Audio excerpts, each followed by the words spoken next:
Spoilers. Spoilers for everything. Oh, Spoilers yeah. for everything. That does make sense, yeah. Spoilers for literally everything. Yeah, everything we're going to talk about, we're going to spoil. And even some things we don't talk about. Yes. Just spoilers for everything. Spoilers of life. We're going to spoil your life. Yeah. We're going to spoil your children. I know, listener, how you die. I'm going to spoil it for you at the end of the episode. That's the clickbait right there. You have to stay on. There we go. All right, I'm done. I'm done fiddling with my mic. I hope. I gotcha. Yeah, the listener has to stay on to know how they die. That's the clickbait. Yeah. Yeah. Here's a spoiler for the spoiler. Alan Moore probably has something to do with it. Yes. You will likely be he's going to show up and say, he's going to show up from the Shadow Realm. He's going to say, "Boogly boo, I kill you," and then like throw a knife at you. Yeah. And that's not like some weird phrase or whatever. That's a legit spell. That's that's an actual spell that Alan Moore knows. He's used it on us before, but the knife always misses. Yeah. Usually hits Terry. Yeah. Or his dog child. I don't remember. I think, okay, if I remember correctly, it's that the dogs adopted the children and ripped one of them apart. I think that was it. Okay. Yeah, I remember they went to court and stuff over it. Yeah, we haven't referenced Terry in a long time. Yeah. I just know the dogs won that court case. Yeah. Oh, this is the Store Brand Comics live stream, by the way. Yes, in case no one can read titles, we're live. Yes. Welcome. We are live right now. Even if you go back and watch the recorded archive, we're still live. Yes, very much so. We're always live. Yes. Always. I'm always alive. I know that. That's what I know. But the listener, whenever this episode ends, we could be dead. Like that's with any podcast or YouTuber. Like once that episode's over, it's like, hey, they could be dead. I won't know till next week. Yeah, or unless you see it in the news somewhere, depending on how big they are. Yeah. Yeah, for me, I'm trying to think. For me, it'd be like they wouldn't bring up the podcast. It'd be more like tall, lengthy man, always mistaken for NBA player Brandon Ingram, died today. For me, it would... the highlight of his funeral is that the NBA player Brandon Ingram showed up to it. And all the attention was taken away from the dead Brandon Ingram, and everyone wanted autographs from NBA Brandon Ingram. Yeah, for me, it would probably read something along the lines of like, body of Wolfman discovered in Pensacola, Florida. Yeah. And then Florida man dissects you for research. Pretty much. There ain't no dang wolves in here. Should have been called Man. There's a gator man. There ain't no wolf man. Should have been called Man, because there ain't nothing but man parts in this man. He did eat. There's some pig in his stomach. We can call him Pig Man. Man, pig. Pork Man. Surprisingly, he's got a little bear in his stomach. We can call him Ham Man. We're stalling.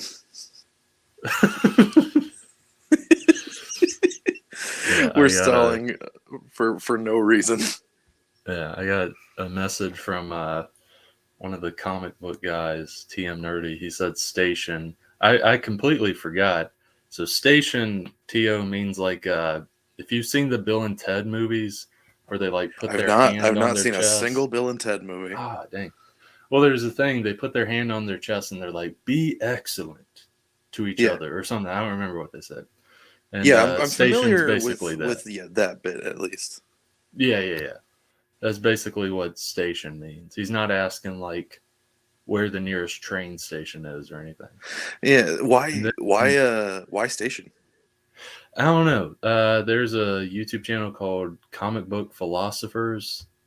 He is like a huge fan of Bill and Ted. I don't know why Station happened. I Huh, don't know. I'll have to ask him that. I don't even know him. interesting. I'll just message Yeah. him. Be like, hey, why this? It's like, get out of here. Aren't you that weird guy that showed off like wooden prosthetic arms on the Chamor show? Get out of my chat. I actually didn't see that one. No, early on, I showed some weird horror stuff on the Chamor show. And then after Yeah. like 2 episodes, I was out of my weird collection. I was like, oh, well, I guess I'll show you guys this copy of Batman Switch where the Joker's neck or the Joker's mouth is on his neck. Here you go. This is very disappointing. Yeah.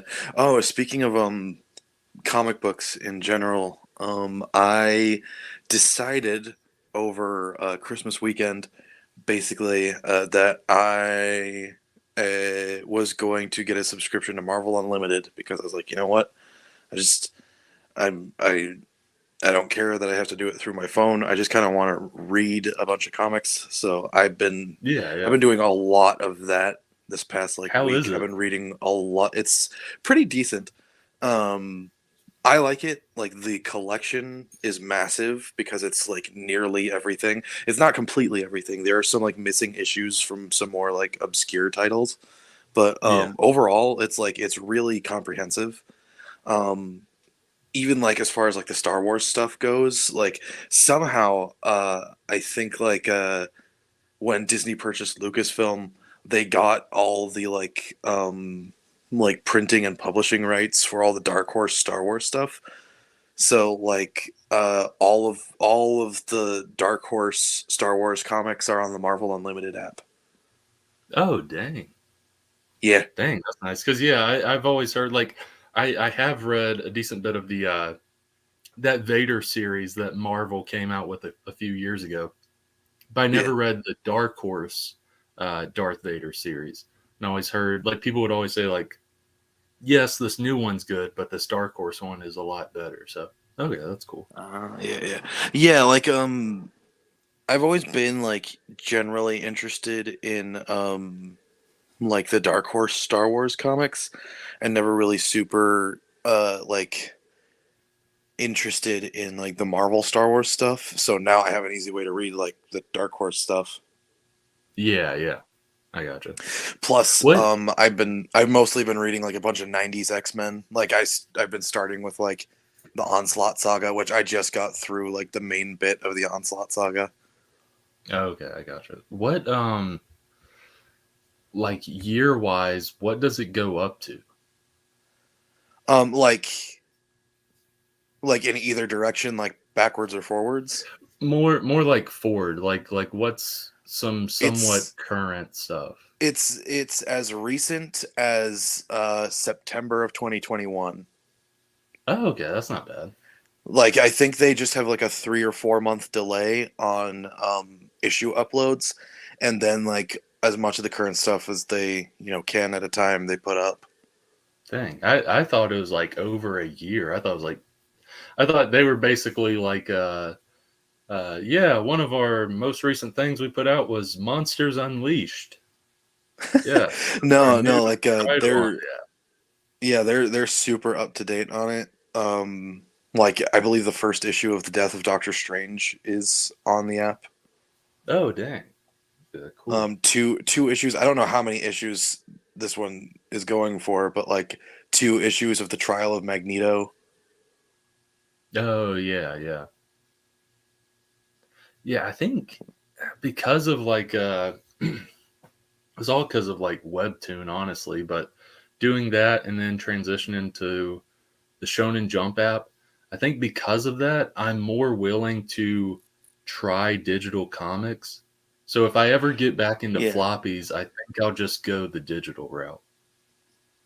Yeah, yeah. I've just been using it at this point to like read as much 90s Marvel as I can. Yeah, yeah, Mid 90s specifically cuz like that's where my interest starts. yeah, yeah. How much does it Basically cost a it's month? like I think it's like $10 a month. That's not bad. Yeah, no, I've already more than gotten my money's worth out of it for the first month. I was about to say because like in a month you could probably read like because Marvel's trades are ridiculously priced compared to even DC's or anyone's. Yeah, oh my We've god, talked about that like before, yeah, where like you could my get a most recent trip to the comic book store, I was just looking at the shelf and I saw they had an Infinity Crusade split between two separate volumes for a total like and each volume had 8 issues in it for a total of 16 issues. And each volume was like $30 a piece, so it's like $60 for 16 issues. yeah that hold on wait is Infinity Crusades is that That's like the the third 90s Infinity one or crossover. okay yeah. Yeah, that's my problem is like the older stuff, which that's not as expensive as I was thinking. When I was thinking of like the expensive stuff, I think of like the trades that are basically 80 pages. They pretty much look like they're 80 pages. Maybe they're like 96, but it's 4 issues pretty much and it cost you like $20. Oh yeah, that's disgusting. Yeah. That stuff is ridiculous. Like I mean I DC doesn't personally even still stoop to think that. yeah, yeah, like well even like looking at DC, especially with the way they price their older stuff, like DC for like the Nightfall saga, each one of those volumes had like 12 issues in it and Yeah. like the priciest it got was $25 for a volume. Yeah, that's how I feel whenever like I'm not going to say like 5 or 10 years have been removed. You should mark it down that low, but 20 years, I think Mhm. that's when you start collecting them all together. Similar to Nightfall, start collecting it all together, make a thick old book, and then make it cheap like that. Because it's like you already made your money from it back then. If you're wanting to make more money for it for like the new readers, you'll make more money by making the book thicker and decreasing that cost because you already made your money. You're just going to make Yeah. a little extra money here. Yeah. Yeah, but what was I gonna say? Right, like I've already read more than $10 worth of comics, like just within this first week of the month. Yeah, yeah. So Oh like yeah, I was about to say you could. I've already gotten more than my money's worth out of it for the month, and I'm going to continue getting more I was out going of to say it you could because it's like literally just read 3 issues of like a 2021 comic, and you've already got more than your money's worth because issues yeah, are at least $4.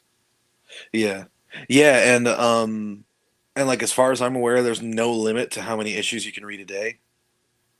Oh, okay, that's cool.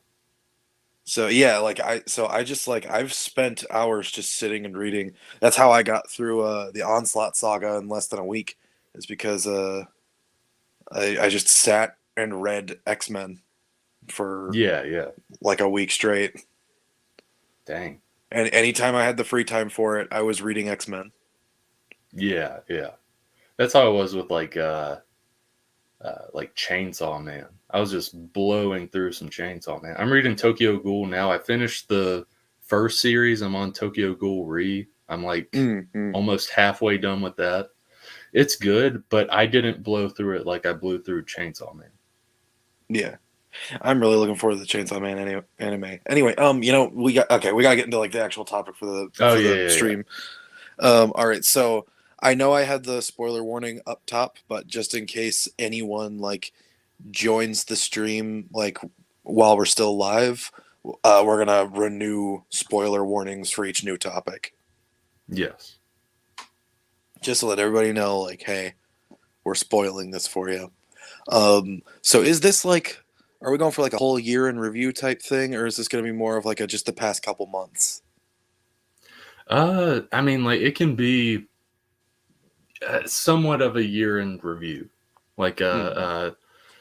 I was thinking, um, at any point we can talk about Spider-Man, Hawkeye, and then it could just be like the our best, like our personal best stuff of the year, and then like worst stuff. But whenever I was thinking of worst stuff, I was like, it's not really. I don't really consume like bad media. If anything, it's more like I disappointments have of the year. exemplary taste in Well, everything. well, it's more like you watch enough trailers or you see enough promo stuff to where you know like if this is going to be for you or not. Like I Yeah, didn't pretty much. watch. This is like one of the most critically hated movies of the year. I didn't watch Sia, the music star. I didn't watch her new movie, Music or something, where it's Mm. like kind of offensive to like. Oh yeah, that was this year. Yeah, yeah. I I think it thought was that like was like a January or 2 year old February. movie. That's what's insane is like there's some stuff that happened early on in this year, and I was like, wait a second. You're telling me the Wrong Turn remake came out this year? I thought that was like 2 years ago. Yeah, it's Yeah. wild. Wow. Yeah, like there's a lot that like fell under my radar for the year. But all right, so right off the bat, since hang on. I keep having to put the microphone away from my mouth to swallow my spit because I'm salivating Oh, so much right now. I thought you were cracking open a nice RC cola. No, I'm over salivating. It's gross. Mm. But I do have RC cola in my room, but I gotta finish the root beer I'm drinking first. Oh, I Anyway, gotcha. so since we've got like in the title for this stream, like Marvel stuff up front, I want to ask you, what was your personal favorite? And this is, movies and TV shows included. Yeah, yeah. Um, what was your favorite Marvel thing for the year, and what was your least favorite Marvel thing for the year? Just out of Mm. curiosity. My favorite was Spider-Man for Mm, sure. mm, Because yeah. I'll go ahead and say it was my favorite movie of the year. Like not just Marvel Mm, stuff, just my favorite movie of the year. And then least favorite was probably Eternals. I think Eternals. It's between Black Widow and Eternals, but I think I enjoyed Black Widow more. mm. Yeah, for that one, I think I have to agree. Like, I didn't dislike Eternals, but I'd have to say it's at my least favorite by default for Marvel stuff this Yeah, year. It yeah, was just kind of the most like lackluster and bland. yeah. Um, like it was, and the worst part about it too is like it. I don't know, like it's not quite true because Spider-Man, but like of the non-Spider-Man things, it was the most ambitious thing Marvel was doing for the year. Yeah, yeah, for sure. But yeah, it's just I feel like it just fell just that little bit short of what it was really trying to do. Yeah. Um, And I've kind of like like I stated, appreciate the movie for what it is and enjoy it as it is, but yeah, like for like what it seems like it was trying to do, I feel like it didn't completely accomplish it. yeah, I get that.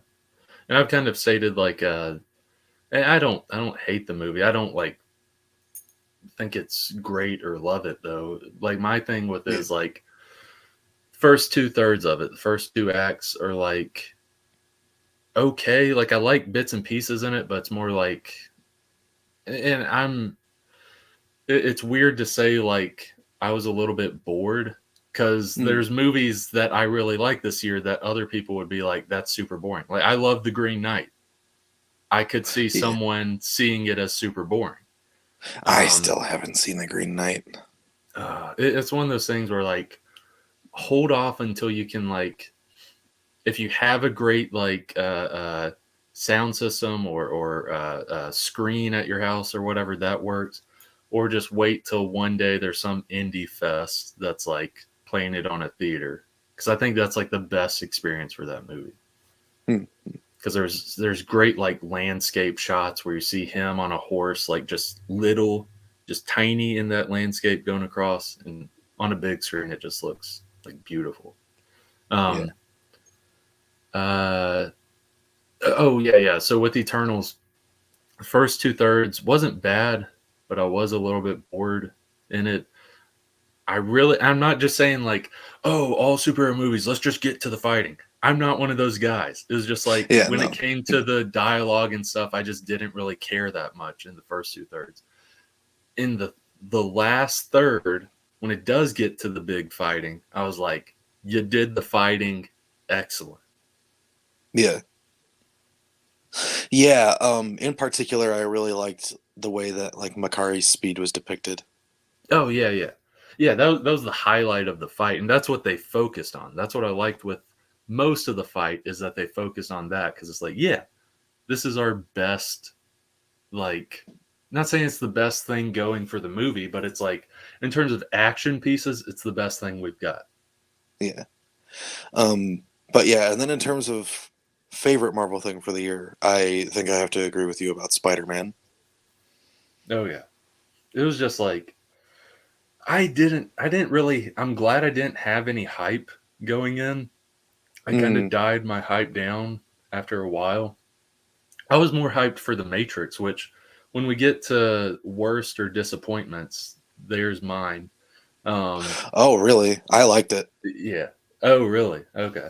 Yeah. This will be interesting then. But yeah, like I was more hyped for The Matrix than I was Spider-Man, and then when I saw Spider-Man, I was like, wow. Like I of course I had hype. I just like died it down some, but there was definitely hype and some expectations of Spider-Man. And if you saw trailers or you saw any news over the past year, you knew most of the bad guys that were in it. You knew that they were already in it before the movie started. You knew I knew, not even like watching stuff. I knew that if they're going to have all these bad guys, they're going to bring back Andrew Garfield in some way. They're going to bring back Tobey Maguire in some way. But like, even knowing all that, it was still like really good. Yeah, you see, for me, it was really difficult to avoid spoilers because, like, I didn't go on opening weekend. I waited like an extra week, Yeah. and just avoiding spoilers was like extremely difficult. Oh yeah. So It's I basically did kind of, yeah, shut off social media pretty much. yeah, I did kind of go in knowing, because like all the things that I saw, like it was hard to tell if it was a meme or actual spoilers, right? Yeah. So like I did go into it with like um basically the expectation of what was there. And like once we actually get into the spoiler talk on No Way Home, I'll be able to go more in depth on this. But like, I did, kind of go into it sort of with the expectation of what was there. But thankfully, I didn't know how any of it was going to play out. Plus, there were some very like key plot points I had no idea were going to happen until they happened in the movie. So like, I'm glad like I avoided those kinds of spoilers as well. Like I had no idea what the movie was actually going to be about in terms of like plot and events and like what happens in it. I just kind of knew generally Yeah. like the things that were going to be present, like the elements present. Oh yeah, for sure. And what was interesting is like seeing the different directions the movie took and how hold on, I'm every like 10 minutes I have like some like random Russian bot that goes into the chat and I have to block them. Yeah, it's random. You have Wait, let me look at the chat. I haven't. well I blocked them. You might not be able to see them. Oh, yeah. Yeah, it's All right, I yeah, can't I see the speak comments, but Russian. dang. I think it's like a bunch of links or something. If anyone's watching or listening, don't click on those links. Be smart. Yeah, those are probably if Yeah. someone's just posting links, those are probably scams. Yeah. They're gonna they're gonna Mr. Robot you. They're gonna hack all your stuff and ruin your life. Yeah. Um but it was interesting to see all the different directions that the Spider-Man movie went because it would be one thing and then it would change and I would get like, oh, so it's not that anymore. But then it gets like even better. An example of this is, again, we already said spoilers and all that. Whenever he goes up against Doc Ock the first time and they capture him and put him in the little Doctor Strange thing. And Doctor Yeah. Strange is like, go Scooby-Doo this stuff. And it did really feel like, oh, this is kind of going to be like the gang, like Peter, MJ, and Ned, like going to track down and stop all these guys.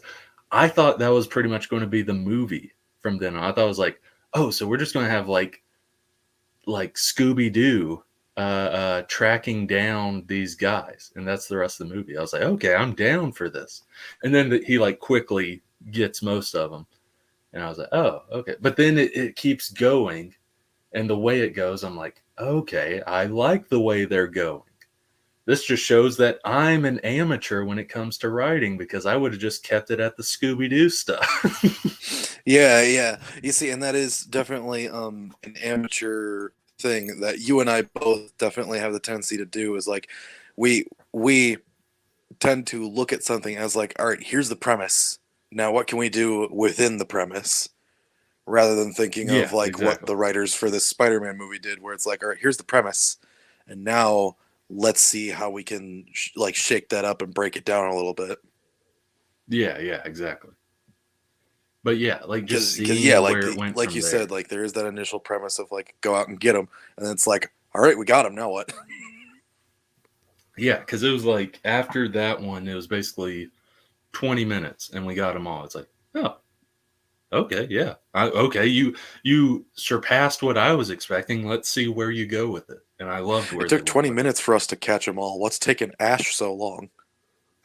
yeah, it took him over 20 years. And he still hasn't caught them all. He's not even remotely I forgot. close. Yeah, he didn't catch them all. Yeah, it took him over 20 years. That's not really his goal. His goal isn't really to catch them all. It's more to just be like a Pokemon master. He's looking to be like a good fighter. Yeah, it took him 20 years to finally get that all the gym badges in the region. Yeah. And then again, like he's collected gym badges across multiple regions and participated in multiple events. This isn't a Pokemon thing. Oh, that is true. This isn't a Pokemon podcast. I can get into Pokemon for like hours on end some other time. Yeah. So overall, I really loved it. What was like? I've got like two things that pop in my head of stuff I really liked. That isn't stuff that's like being talked to death about the movie, but what's like some of the things you like the most? Before you get super into it, just to kind of like take the restraints off for us, for anyone who's just joining, if there is anyone at all, this is the official point where we are talking about like spoilers for Spider-Man No Way Home. So like if you don't want to be spoiled on that movie, I guess stop listening now and go watch it or something. Yeah, and it's like, yeah, okay. You should have watched it by now. It's like 1.5 billion in box office at least. It's probably more than that now. Like statistically, some of that's got to be your money. Yes. Yeah, it's one of those things where it's like when you have to put up spoiler warnings for Avengers Endgame, it's like we all saw it. Like everyone saw it. Yeah. But yeah, all right. So now we can just talk unrestrained. Yeah. So what was your scenes or stuff that happened that you liked the most out of it? That I liked the most? I liked the dynamic between the villains as like when they were just in Happy's apartment. That was an interesting scene where you just get to see them all like just kind of talking to each other and interacting with each other. Like, because it's so rare in movies to see Spider-Man's villains interacting with each other. Mm-hmm. Like this is, as far as I'm aware, the first real time that's happened. Like the only other time I can think of where like there has been, okay, no, there are two other times, because there have been two Spider-Man movies in the past with more than one villain operating simultaneously, and that's Spider-Man 3 and The Amazing Spider-Man 2. And like those are the only two villain team-ups I can think of, and there's like only two of them, and it's mostly just like the two of them meeting and being like, hey, we should team up, and then going to a place and fighting Spider-Man separately in the same place. Yeah. And what's interesting is like with this one, it was like the villains all interacted with and formed some kind of connection to each other in some regard, and B, when it came to like the final battle, they all acted in different ways that either helped or hurt each other over the course of the fight, depending on their motivation. Yeah, yeah, that is true. So, like for me, it was like like the interaction between the villains and like the scene of them in Happy's apartment together. Um, let's see here. I liked obviously all the bits with the other Spider-Men Yeah, yeah. That's coming the up, and like thing just is like, seeing the three of them interact with each other was delicious. and what's insane is none of those felt like cringy or anything Yeah, like that. It was yeah, all it didn't feel perfect. like bad fan fiction. It felt real. Yeah, because I will say there are times with Marvel movies where you can have whenever you have the fanfare stuff happen, it can feel a little bit cringy, or little stuff like some of the humor doesn't hit right or anything like that. But Yeah, everything, whenever they were interacting, like none of it felt off to me. I was like, that was very well done. yeah, yeah. Like, yeah, seeing the three Spider-Men just have conversations with each other and just interact like three brothers, basically. It was almost like the character equivalent of like character interaction equivalent of the Captain America Mjolnir scene from Endgame. Yeah, yeah, yeah, exactly.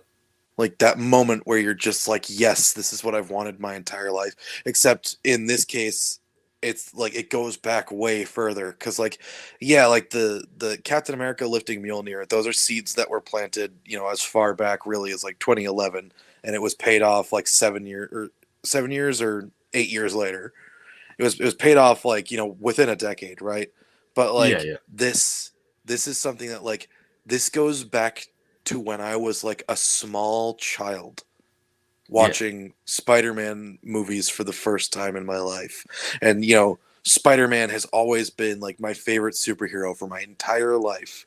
So like seeing like all these different variations and like the ways that they improved who is very easily my least favorite Spider-Man of the three, which is Andrew Garfield. He was awesome in this movie. oh yeah, yeah, for sure. Yeah, like literally my favorite scene. So there's a ton of moments in the movie, and Marvel as well as other studios do this, where it's a scene that's they intentionally are trying to make you cry or feel that. A lot of times it's the music and stuff. Big Yeah. scenes are like Spider-Man, essentially Peter Parker essentially saying goodbye to everyone at the end. Yeah. Stuff like that. They're playing the music, trying to make you cry. Everyone's crying, that sort of stuff. What nearly got me was MJ falling from the building and Mm. Andrew Garfield saving her. Yeah. Because that like redemption right there, I was like, it hit me. It hit me big time. Like Yeah. I that was one of my favorite scenes. Was just that it was a subtle, tiny scene. It wasn't one of the scenes that were trying to beat you over the head in terms of trying to make you cry, which I don't have a Yeah. problem with that. But that one, yeah, that one nearly got me. Yeah. One thing that I find interesting also, now that the first MCU Spider-Man trilogy is officially complete, and like all of the one thing I found interesting through like the analysis that some people have put into this is that every MCU movie that Spider-Man has appeared in so far has been this version of Spider-Man's origin story, like collectively. Yeah, yeah, And like one thing that I find interesting is that like they have basically placed um Aunt May in what is traditionally Uncle Ben's position in Peter's life yeah, yeah, by making her like the avoidable death that was ultimately his fault, Yeah. due to like just foolishness or irresponsibility is usually what causes it, because the whole Yeah. message is about responsibility. And In three like, yeah, movies to so get to that. yeah, 3 movies with Spider-Man in the title. Yeah. That's not even mentioning the 3 other movies he's appeared in so far. Yeah, yeah. But yeah, like What If kind of confirmed that yes, Uncle Ben did exist in this universe. That's a question that's been on everyone's mind for a while. And What If answered it by just kind of casually name dropping him in the zombie episode. Yeah, But yeah. but yeah, like one thing that I do kind of find interesting is that yeah, like Aunt May is really the MCU version of Spider-Man's Uncle Ben, Yeah, yeah. which I think also tends to make that hit a little harder because people are so much more familiar with Aunt May, like in a general sense. Yeah, because when it comes to Uncle Ben, what people know him for is like that, like you said, that avoidable death. We don't, characteristic wise, we don't know much about him. We know the line he tells Peter, but it's that and then his death. That's what we know about him. Yeah. Yeah, his death, which motivates Peter to become better and accept the responsibility of his power.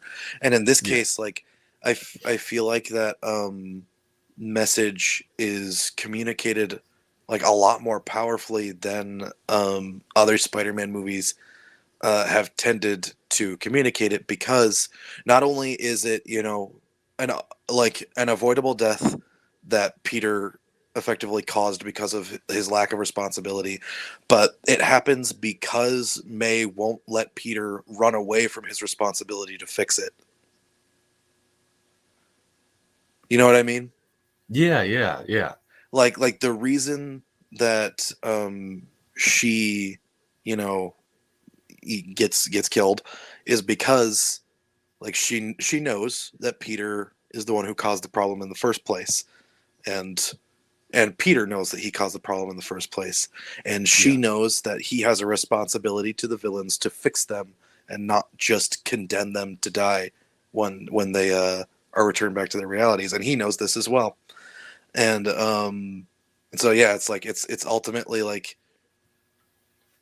yeah, it's an interesting little cycle where like, yeah, it is her instilling in him like the responsibility that he finally needs to just accept.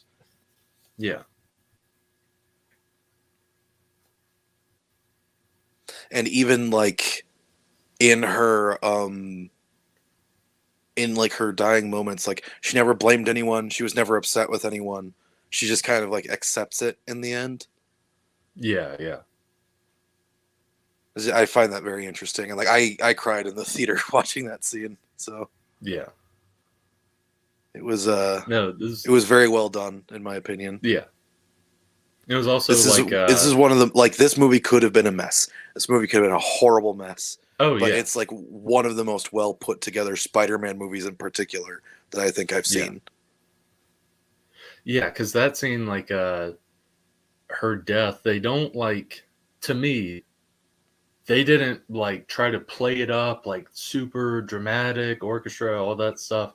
They didn't do that because ultimately, like, her collapsing was kind of a shock. Because at first you're like, oh, she's wounded, like, oh, but she's talking. But ultimately, when you're thinking about it afterwards, it's like, oh, she's just trying to like keep Peter going. It's like any parent. Like, a parent's not going Yeah, to show. They're not going to try to show like. Obviously, parents will show vulnerability and stuff to their children, but they're not going to show like that level of like vulnerability to them, to where, not that it would hurt them, but like it's just a parent thing. And so yeah, like her being like, oh no no it's fine, and then a couple minutes later she collapses. Like, it was all of a sudden, and I was like, oh yeah, wow, like I'm actually surprised they didn't play it up more. I'm glad they didn't, but yeah, yeah. But yeah, I think, and like it's just stuff like that that like I think makes this the best, not just the best Marvel movie for the year, but also the best Spider-Man movie probably since Spider-Man 2, Oh like the yeah, original yeah, Spider-Man 2, yeah. I'd agree. in my opinion at least. Yeah. I definitely agree with that. Yeah, like there's just like so many like little moments in this I really like. I liked they're in Happy's apartment complex or whatever it is, and whenever Green Goblin starts fighting Peter. Um, I really like that fight. Mm. But one Oh my thing I gosh, like yeah, the with like most, knocking each other through the floor and yeah, like just going through the floor constantly.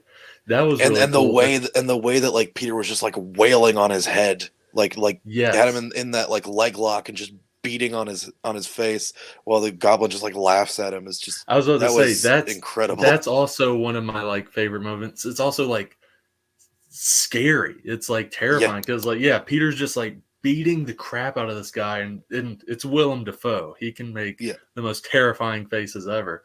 And yeah, he's just like smiling and laughing as it's happening. I'm like, oh my gosh! Like if I was Peter, even though I'm on this guy and beating the crap out of him, that's like crap my pants moment.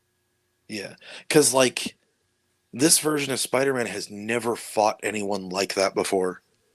No, yeah, no, Like that was the standard for like Tobey's Spider-Man, right? Was to fight villains who were just like intense like that. But yeah, like for Tom Holland's Peter Parker, it's like he's never had to deal with someone like genuinely that deranged yeah, or powerful.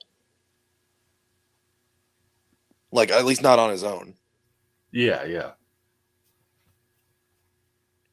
So yeah, it was like and it was yeah, a pretty intense moment and like I think a good illustration of you know like the fact that this event is like you know this is a life-changing like the most life-changing movie in Spider-Man's trilogy for him.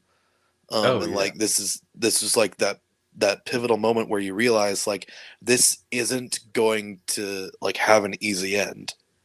yeah, Like this whole movie is going to be like the hardest experience that this version of Spider-Man's ever had to deal with. yeah. All while still trying to uh, uh, maintain and keep the thought that these guys can be fixed. They can be like rehabilitated. Yeah. Yeah, the fact that his goal was to save them and not just like defeat them Yeah, was was interesting cuz like yeah, like the goal with Vulture was arrest him and the goal with Mysterio was arrest him. But like the goal with these guys is like no, this is way bigger. And like all of these guys has something about them that like causes a lot of the problems in their lives to be outside their control. yeah, And it's more about saving them, especially since like in both previous trilogies, killing bad guys was way more common than you know just arresting them or curing them, yeah.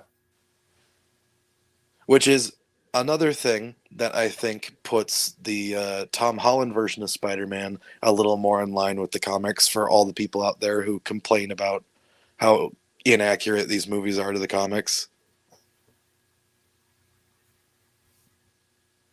Yeah, Because yeah. He actually, comic book Spider-Man would have done the same thing. He would have tried to cure them rather than kill them. yeah, Which that's not to say that Toby or Andrew's Spider-Man were going out of their way to kill anyone, but like I don't know, in those previous versions, villains would die just to make a tidy ending and you don't have to think about them for the sequel.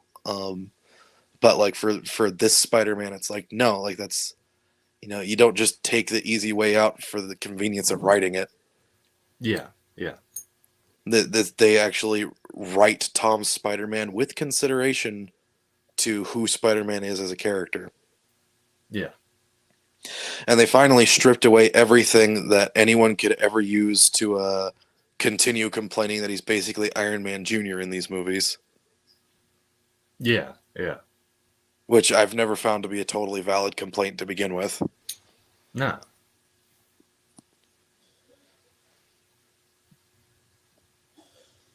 I'm sorry, I've been talking for a bit. No. Like, I'm just, yeah, this movie did a lot right for me. Yeah. Well, let me let my dog out. Okay. It's just you and me, listeners. All right, I'm back. Yeah, but like, Oh, he's back. All right, stop talking about him. yes, silence, listener. You're a listener. That's the point. You're to listen. But yeah, like, I don't know. I loved pretty much everything about this movie, and like, we talked about it, but like the little like Spider-Man interaction moments, like little stuff, Yeah. like, I became an Avenger. It's like, that's great. What is that? What's an Avenger? Yeah. Yeah. Yeah, and Andrew being like, man, I love you guys, like hugs them and stuff. And then like when they're talking about like the weirdest villains they ever fought, and then like Toby's like, yeah, I fought an alien that was made of goo. And then Tom's like, oh yeah, I fought a big purple alien in space and on Earth. And Andrew's like, man, I wish I fought. I'm lame. I wish I fought aliens. And then they're like, no, man, you're cool. I like that as well. They're like, no, you're awesome. No, you are amazing. It's like, no, thanks, man. I need to hear that. Yeah. Like you gotta say it. Say you are amazing. It's like, no, man, really, I need to hear that. You are amazing. You really are. Thank you. I needed that. Yeah, because in the writing, they even like kind of the three, Andrew Garfield is like the less popular one, but they like they did that well. Even whenever they're like naming the Spider-Mans, it's a tiny little thing where it's like, okay, you're Spider-Man 1, you're Spider-Man 2, and I'm Spider-Man 3. Like Andrew Garfield's like, I'm Spider-Man 3, like ranking them almost. Yeah, kind of. But yeah, I'm like, and one thing that I find interesting too is the fact that like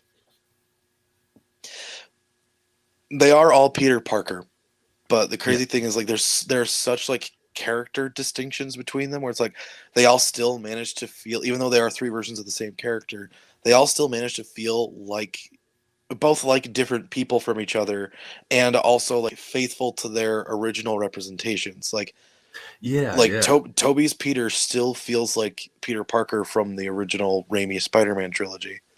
Yeah, they still feel like the character they were in those universes. Yeah. That's what I'm glad that carried over. Yeah. And then like little moments where it's like there's little moments that like you think about whenever they're all three together. You think about, it's like, oh, if they don't do this, like people are going to complain, like, why wasn't there this scene, or why wasn't there this shot with them? And one of those for me was like they had, like, whenever it introduced that all three of them were there, I was like, okay, they have to do a scene where all three of them are swinging together. And they do that. The scene whenever they're running off the little construction site thing, and they're all three swinging away. I was like, okay, you did it. Yes. Yeah. You completed it. Yeah, seeing all three of them swing on screen together. That's fun. But yeah, and one thing that I really love is the fact that like for every single villain, they got all of the original actors back. Yeah. Like, to me, that was astounding. Yeah. I don't know why whenever, like, I am in my mind when I think of, like, whenever I would think of Thomas Hayden Church coming back to be Sandman, my brain would always be like, nah, he's got better things to do, probably. Like, out of all the actors there, he was the one my brain would think, like, nah, he's probably off being in, like, a Western or something. But, like, no, like, they got him back to at least do the voice of Sandman. Because I think they did, like, reuse some old footage from previous Spider-Man movies for like Sandman Okay, and yeah, Lizard. that makes sense. Yeah, that's interesting. Your brain went to him as being busy. I haven't seen him in something in a while. Yeah, If yeah, me either. anyone would be busy, I would think it'd be like I'm trying to think. Either like Willem Willem Dafoe. Dafoe, yeah, Willem Dafoe for sure, and then like maybe Jamie Foxx. Yeah, yeah. Out of all the villain actors, those two are like the most in demand, I'd say. Yeah, especially Willem Dafoe, like the past like 4 or 5 years, he's in so Yeah, much. right. He's been like making the circuit, Oh yeah, indie movies and like big budget blockbusters alike. Like he's everywhere right now. yeah. What was He's interesting I was think he's gonna like, be in The Northman. yeah. I saw him in the trailer of that. I was like, they did some good makeup on him because he Yeah. looks very creepy. Okay, so quick break from like our normal topics of discussion. I am Yeah, yeah. so excited for The Northman. It looks really good. I really want to see that movie. Yeah, and I like. I'm definitely going to see it because one, I like that the concept, that world and stuff. I Yeah. think what's also leaning me more towards seeing it is it's the same guy that made The Witch and The Mm, Lighthouse, and okay. I like The Witch a good bit. The Lighthouse I think is overrated, but it's still Uh-huh. decent. Um, Yeah. but he's a good like visionary director. He has weird, interesting stuff that doesn't feel like anyone else's stuff. So that's the reason I'm looking forward to it. But I also, based off of what I saw. You mentioning The Lighthouse makes me think. So I was watching videos on the Dire Gentleman channel on YouTube a few days ago, and I watched their video on Venom Let There Be Carnage. And Uh, they mentioned how like, Venom Let There Be Carnage and The Lighthouse came out within like the same year, right? And they yeah, yeah. mentioned that one is the greatest cinematic masterpiece they've ever seen in their lives, and the other is The Lighthouse. That's pretty good. Yeah. Uh, Yeah, they loved that Venom movie. really, I Yeah, saw. I genuinely am like tempted to see it now that I've heard that too, because like I trust Well, that that's a group of people whose opinions I trust generally. So the thing is, I haven't seen the first Venom, but I was on a road trip a couple weeks ago, and I went to drive-in movie theater and saw the new Ghostbusters and Venom: Let There Be Carnage. Um, I definitely liked Venom: Let There Be Carnage more than the new Ghostbusters. okay, Um, the new Ghostbusters, like I like the first 2/3 of it. It almost feels like a slow, like indie Ghostbusters kind of because it builds. yeah, Like the climax is something you see in the trailer where like or to me what should have been the climax whenever they're driving around the Ecto One in the town trying to like blast this ghost. It builds to that. It takes like an hour to get to that.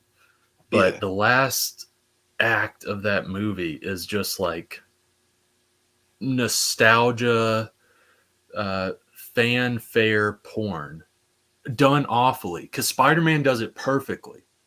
yeah. Spider-Man does it perfectly. Ghostbusters Afterlife, I was like, what are you doing? This feels like a completely different movie. Like this, like I Hmm. now hate this movie because of what you're doing. And spoiler alert for people, if you saw it or not, you assume they would do this.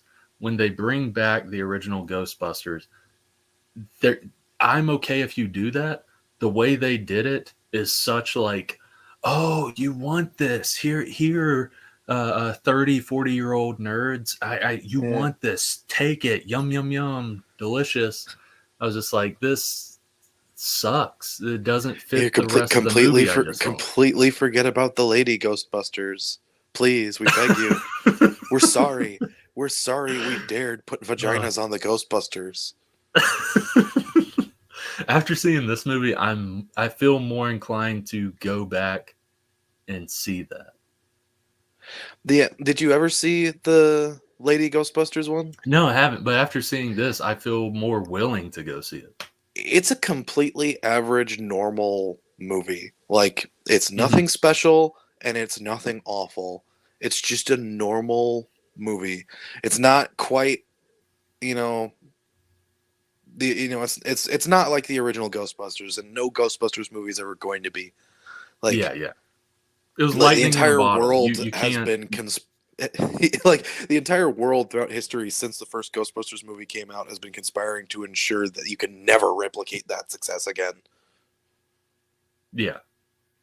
So there's no way any movie's ever going to be like the first Ghostbusters, and we need to No. stop but at the same time it's like we need to stop holding something like Ghostbusters in such high regard as well, because like come on, like yeah, the first one was pretty good, but like I don't know, it's not that special. Okay, I'm glad I'm not the only one that feels this way. The first Ghostbusters, it's good. It's not even in like my top 50 movie list. Like it's I don't even know if it's in top 100. Like it's good, but like I don't know. To me, it's Yeah, always been overrated. That's just me. I don't know. I like the original Ghostbusters, but it's definitely not one of my favorites. No, yeah, that's what I'm saying is like I like it. It's good, but like the way it is today, how much of like a pop culture icon it is like kind of shocking to me. Yeah. Yeah, and it's just, I feel like people are just too precious about it. The same way I feel like people are too precious about Star Wars. The same way I feel Yeah. like people are too precious about um Marvel's comics as compared to the movies. It's like cuz like okay, me personally being a comic book nerd, I'm always going to prefer Marvel's comics to their movies, right? Because that's what, that's Marvel. That's the original Marvel. Yeah, That's yeah. what I grew up with. But like I don't know. I don't feel like there's anything wrong with changing stuff between comics and movies to make it work for the movie. Yeah. And plus like I don't want to see the same thing like done again. It's like there's Yeah. no like freshness, there's no newness with that. Yeah, seeing like a perfect replication of a comic book character in a movie like holds no interest for me whatsoever. Like I don't want to see a flawlessly recreated rendition of a comic book character in live action. Yeah. I want to see a functional adaptation of the general idea and spirit of the character. Yeah, yeah, exactly.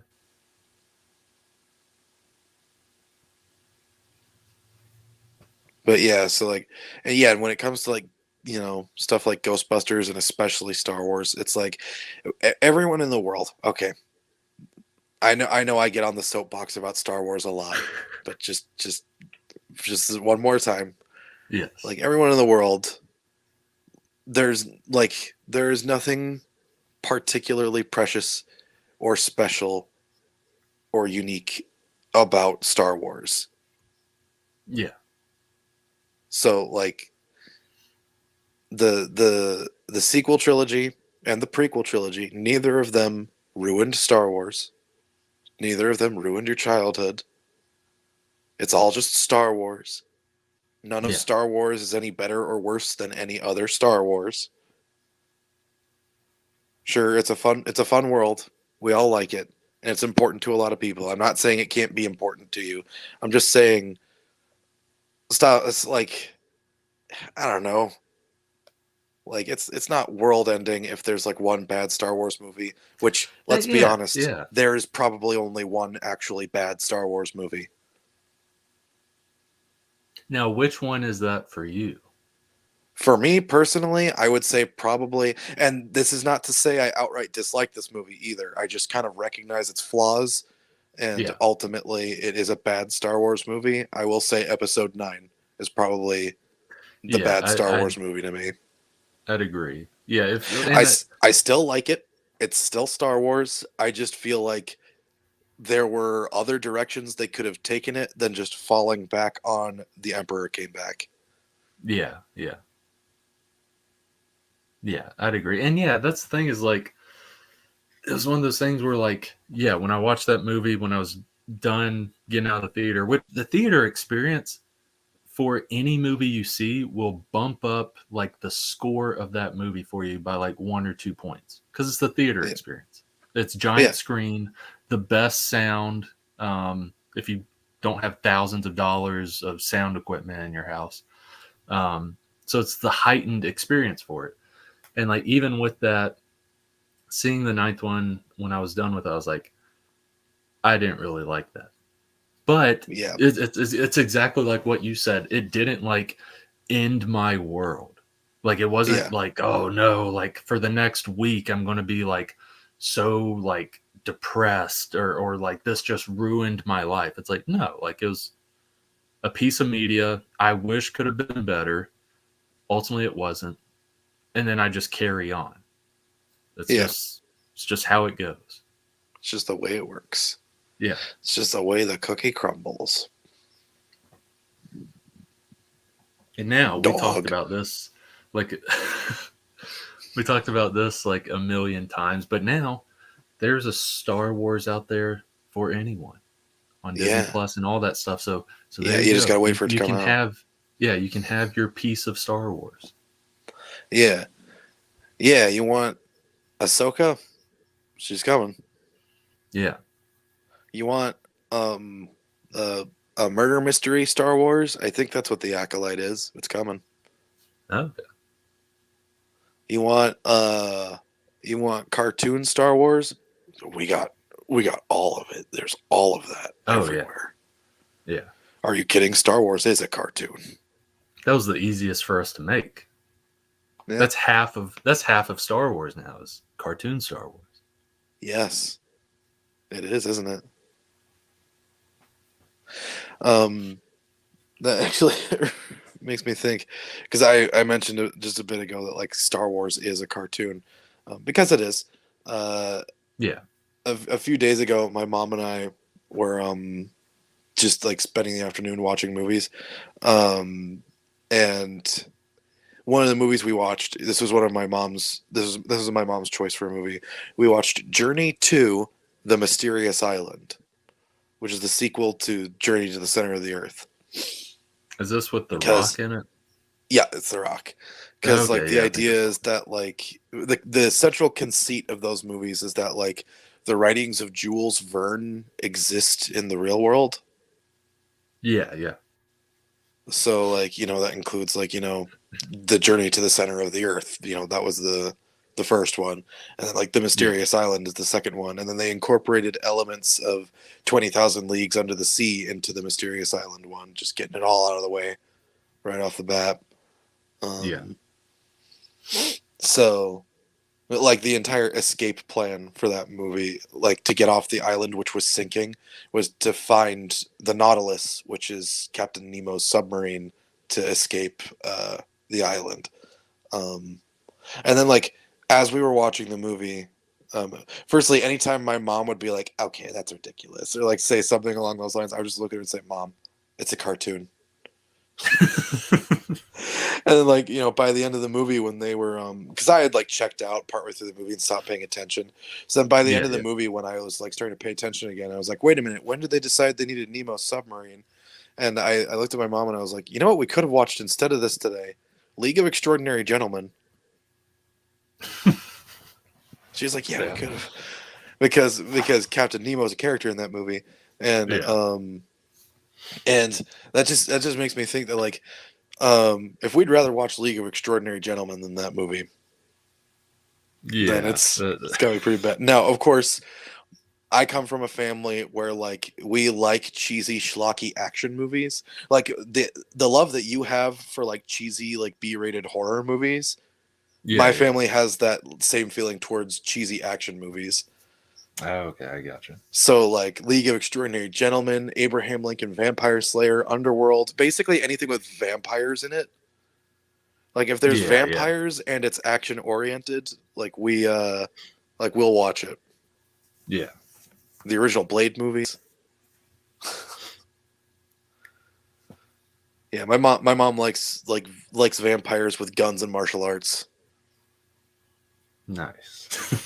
So yeah, we'll like she really likes the Underworld movies. You have to be there day one for the new Blade. Yeah. I am looking forward to that. Oh yeah. Just as I look forward to all Marvel stuff. Oh yeah, yeah.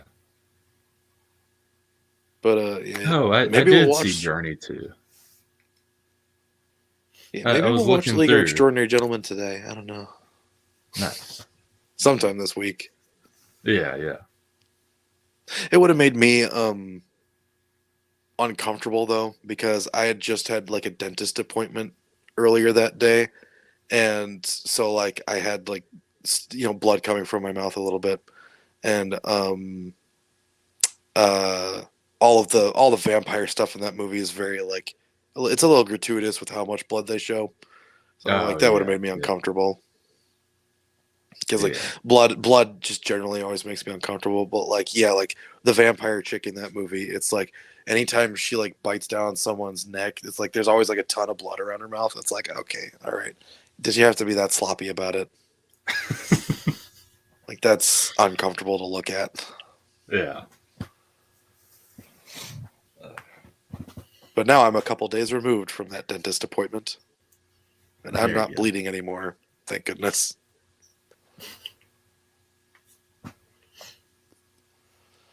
But yeah, but speaking of Marvel stuff, Yes. let's Spider-Man, talk. very good. Yes. Uh, Ghostbusters, no. Venom, Let There Be Carnage, not bad. Let's talk about Hawkeye. Yes. What did you think of the last episode? Because I've heard some different opinions. So, the series as a whole, I really like it. Out of all the episodes, I don't know. I think the last episode might be my least favorite of the episodes. It's not bad, but I don't know. I think I just enjoyed more of what we got previously. But it's not bad though. It's still worth watching. Yeah, I will say like the last episode of the show was like it's weird. Like it was like kind of weirdly like a weak finale compared to the rest of it. Like I like the stuff with Clint and Yelena, Yeah, yeah, yeah. and like Echo, and like all of the resolution she got. But like Yeah. I don't know, there's something weird about like the rest of it that felt kind of odd. Yeah. I don't know what it is. And it's not like bashing the Kingpin thing. I'm glad like Kingpin he's part of this universe. It is weird seeing how powerful he is, but like oh well. Yeah, they had to beef him Um up for this yeah, world yeah, yeah. though. Yeah. Um no, Oh, I that's was another fine thing we with forgot to mention in the Spider-Man bit. Matt, oh yeah, yeah, I I forgot I about that. love the Yeah. bit where he like just catches the brick. He's like, "I'm a really good lawyer." Yeah, yeah. That was That's another great. scene I really like. Yeah. Anyway, all right, let's continue with Hawkeye. Sorry, I just wanted to No, no, no, mention no. that. Yeah, I completely forgot that. Yeah, and perfect timing as well. They Hmm. both came out within a week of each other. Yeah, Like great timing for this whole which Daredevil is in the MCU thing. which if I'm remembering correctly was not the original plan,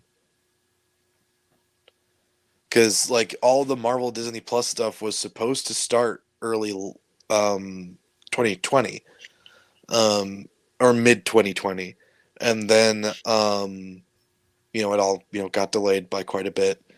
But one thing that didn't change was the fact that the third Spider-Man movie was coming out in December of 2021. Yeah. Because I Oh, so you're think saying like yeah, Hawkeye would have came out 2020 Christmas or time. or or sometime, yeah, like Christmas time 2020, or sometime like really early 2021. I think, I don't know, because I don't Yeah. know if the plan was always for it to be set during Christmas either. Yeah, yeah, true. Because they didn't start filming Hawkeye until pretty late as well, like a lot later than initially planned, Yeah, yeah.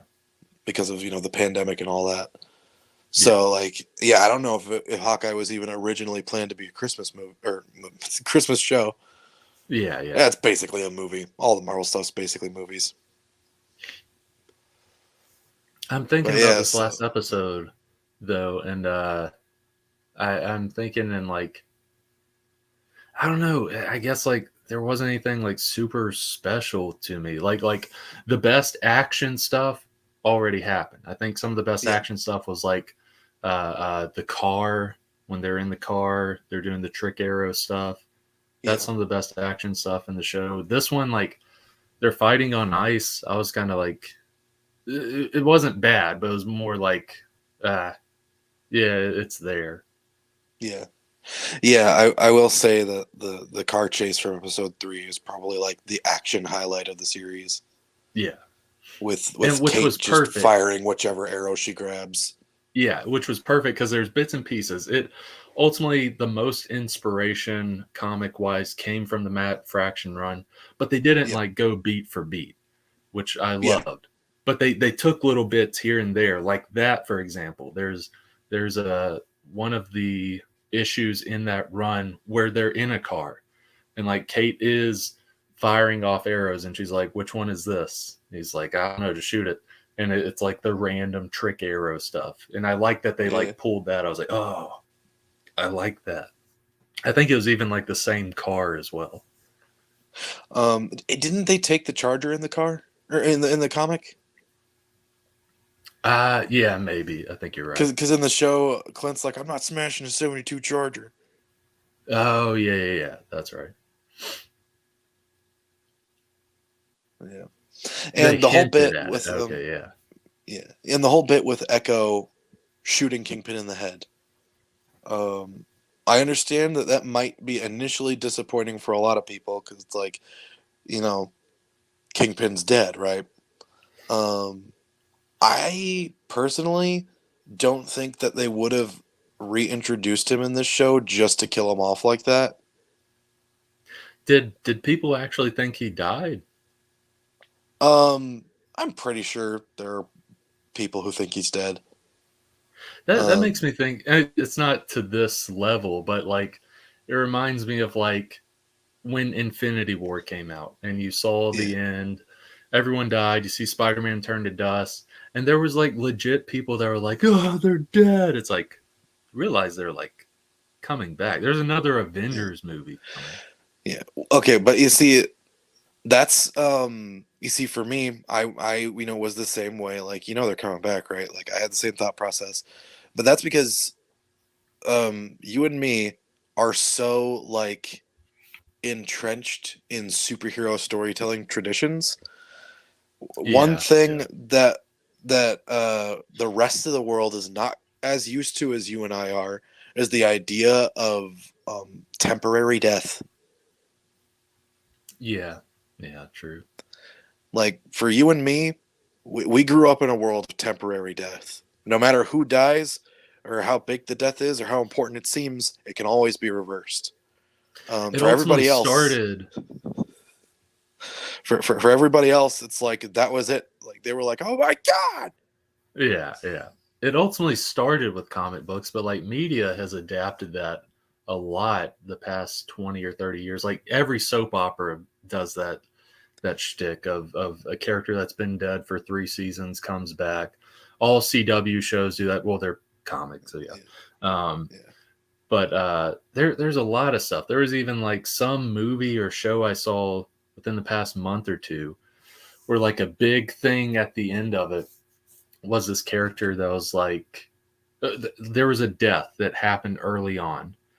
You didn't see them like legit fall to their death or anything. You saw them fall, but you didn't see the smack. yeah. You assume they're dead. And then like a character at the end, towards the end of the show or whatever, was like, "Yeah, but did you see it happen?" It was essentially like he established this rule within this universe of like he pretty much said, if you didn't see them die, then they're likely not dead. Mm-hmm. But you see, it's so weird because, like, I feel like people aren't used to that quite as much in movies, especially big movie franchises like the MCU. Or at Yeah, least they yeah, weren't until now. But like, yeah, like the MCU has slowly gotten, your average moviegoer accustomed to comic book style storytelling. yeah. And like so like that, that big event where like again, like like TV shows, soap operas, stuff like that has been doing temporary death a lot. But like none of them ever quite do it like that, where like you watch on-screen deaths happen. Yeah, yeah, Most of the time when like there's a fake out death and other stuff, you don't actually see a body, that's or true. Yeah, you don't because see the thing that caused the death directly. I get that now. Yeah, because with Infinity War, we saw them die. Yeah, I like we get that. watched all of them disintegrate. So like Yeah, that was a true real death that was shown on screen. And like people aren't used to that. Like again, you and me, we've been growing up with it. We're numb to it. We've yeah. lived our entire lives in a world of temporary death. I don't know. It's also one of those things where like I expect more from adults at least. I'd get like a kid or a teenager like expecting they're Yeah. dead, even if they haven't read comics or anything like that. An adult though, in my adult cynical mind, says, "Oh, they're not dead because they just killed off half of their cash flow. They just killed off half of their t-shirts. They just killed off half of their toys. Why would Yeah. they do that?" Yeah. Yeah. Yeah. Obviously, a kid's not going to think that way. No, no. The kid literally saw a bunch of people die and is scarred for the next year until Endgame comes out. Yeah, pretty much.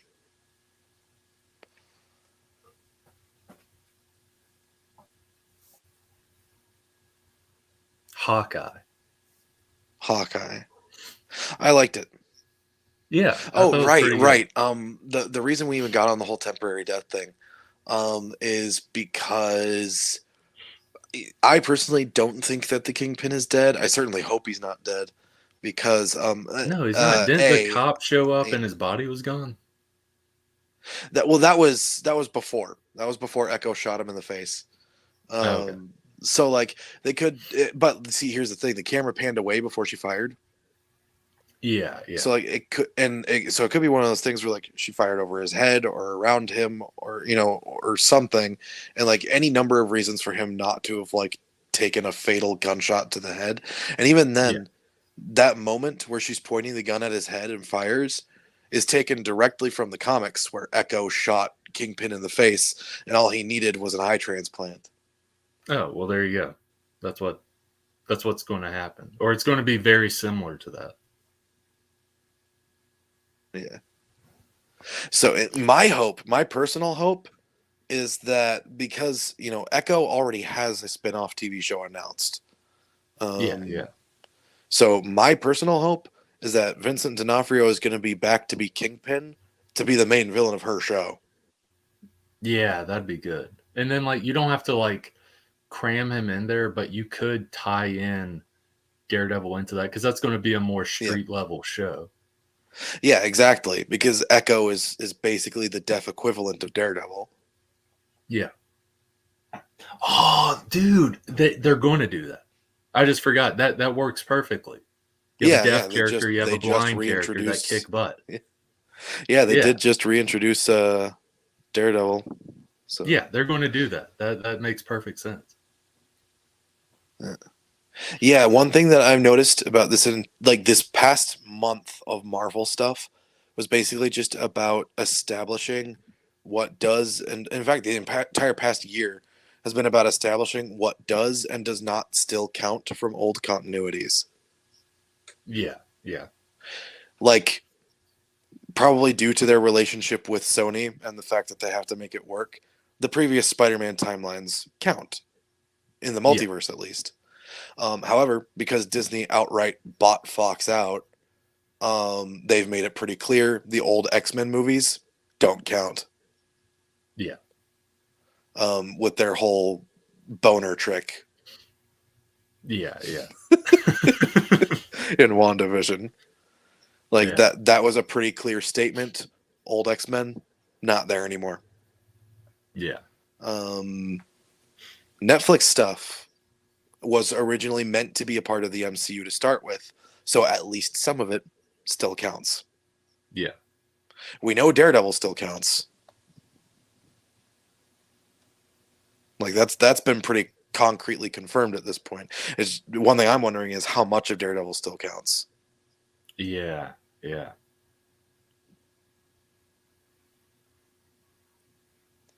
Because season 3 of Daredevil, like everything that happened in it hinges like pretty significantly on the ending of the Defenders, yeah, and the Defenders hinges on the fact that all 3 of the other shows existed.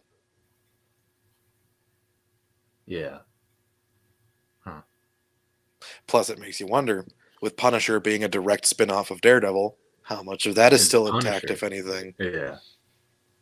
I really hope it is. I really like John Bernthal as the Punisher, personally. I would like all this to be intact. I wouldn't be And surprised if they were like, season 1 happened and that's about it. yeah, and the thing is, like, the first 2 seasons of Punisher combined with the second season of Daredevil make for a single cohesive Punisher origin story. Yeah. Because he's not really the Punisher till the last shot of season 2. Yeah, yeah. He's got the trench coat and everything. In the skull, and he's just machine gun. embraced what he is now. Yeah, yeah. So it's like, yeah, just you could basically just say that the 3 seasons worth of Punisher that exists, because Punisher's kind of got 3 seasons if you just consider season 2 of Daredevil to be like a first yeah. season for the Punisher. Yeah. Because he's one of the main characters of that season. But like you say, we basically got 3 seasons worth of Punisher to just build off of. Yeah.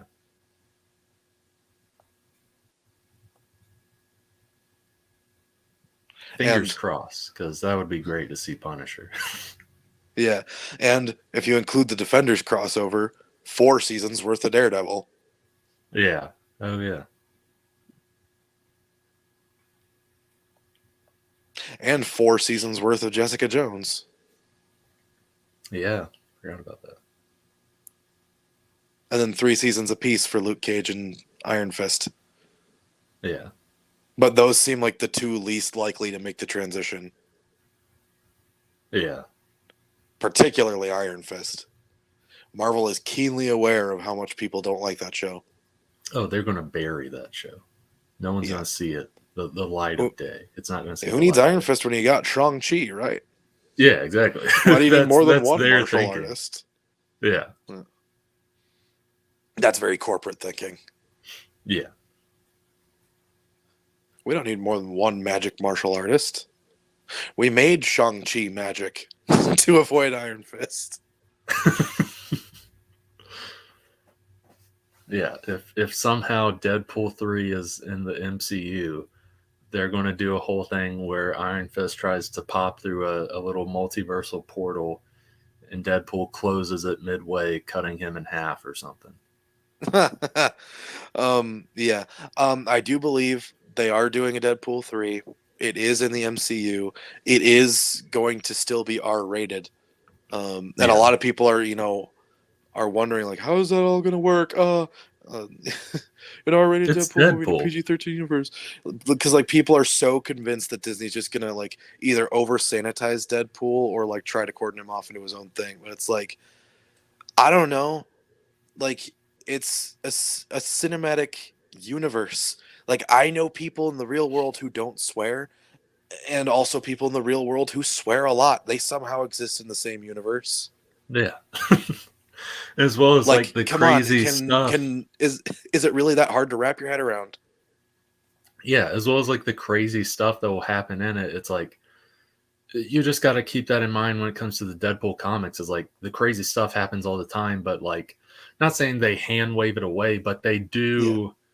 They are able to like somewhat distinguish it / like not keep it away from that other stuff, but like wrap it up by the end where it's like, well, why isn't Deadpool here, or where's Deadpool here, that sort of stuff. Yeah, that and if there's like there is no other character they could get away with doing that with. Yeah, like they're the only character without having to bring a whole multiverse worth of baggage with him that they can get away with just transplanting into a new universe and still calling it a sequel to the previous 2 movies is Deadpool. Because all he has to do is make a couple jokes about it and move on. Yeah. And everything's completely excused after that. Like, you don't have to think about, like, oh, how does that work in terms of timeline? You know, how is this a sequel to the previous two movies if the previous two movies didn't take place in the same universe? Doesn't matter. It's Deadpool. Yeah. He's just gonna make fun of it for a little bit and then move on with his life, as we all should. Exactly. Yeah. Like, Deadpool as a character does have some lessons to teach. The most important of which, I think, being just move on, dude. Yeah. Just get on with it already. Move on with your life. Stop thinking so hard about it. Yeah.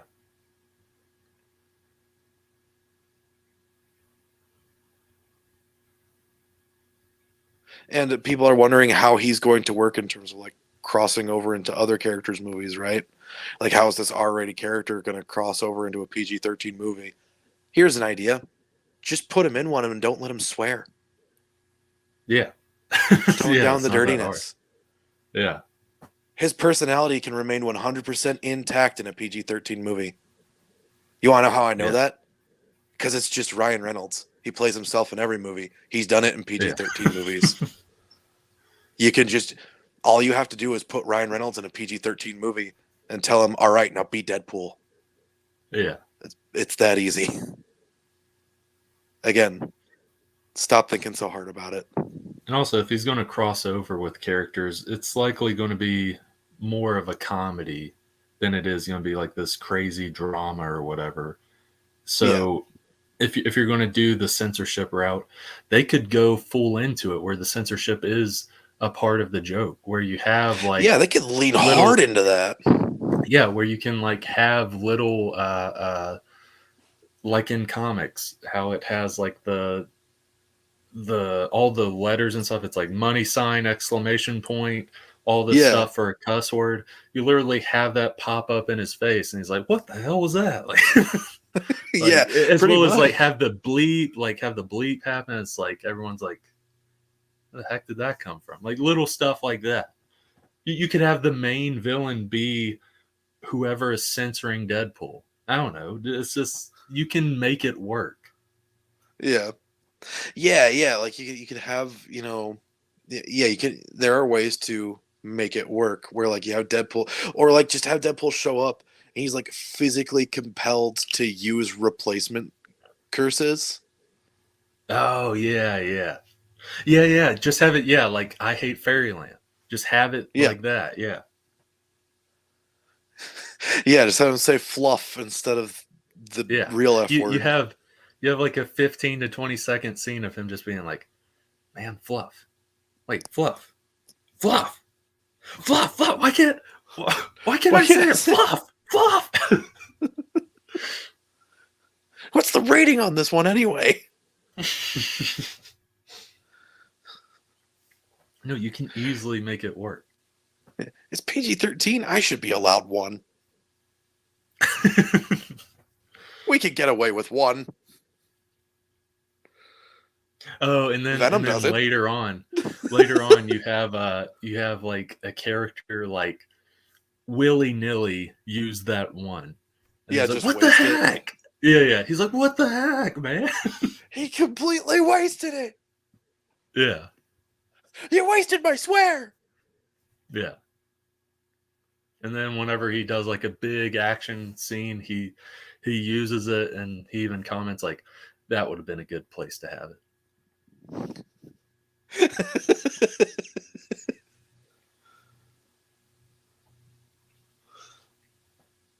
Yeah.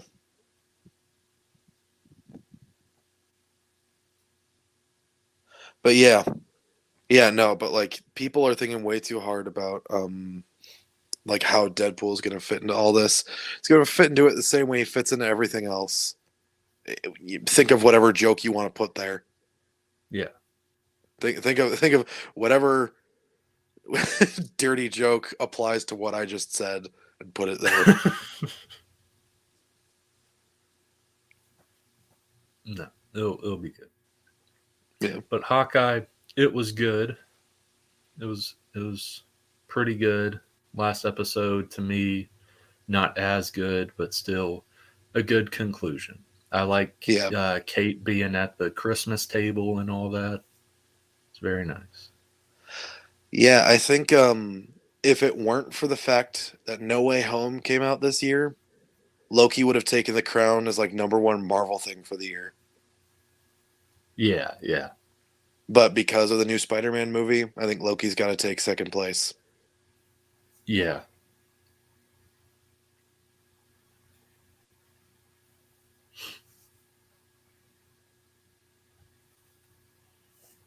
But yeah, wasn't the worst. None of them were bad, but wasn't like the bottom of the list for Marvel shows this year. I'd say it was probably second or third for me. The last episode kind of possibly bumps it down a little, but Yeah. it's definitely worth watching. Yeah. Yeah, it's so weird to me. So like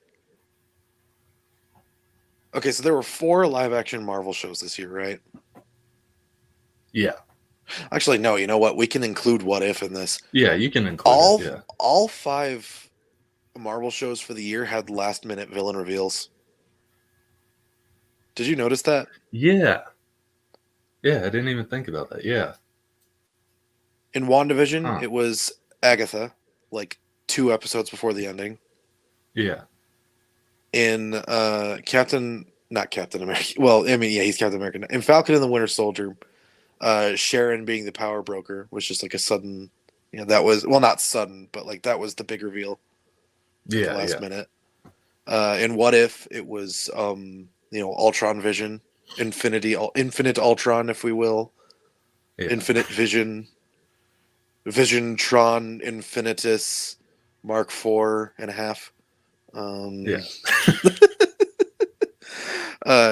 He came in at the last second, and then in Loki, it was like He Who Remains, Kang. just in the Yeah. last episode. And then for Hawkeye, it was just Kingpin out of nowhere. So like Yeah. all 5 Marvel shows did last minute villain reveals. Huh.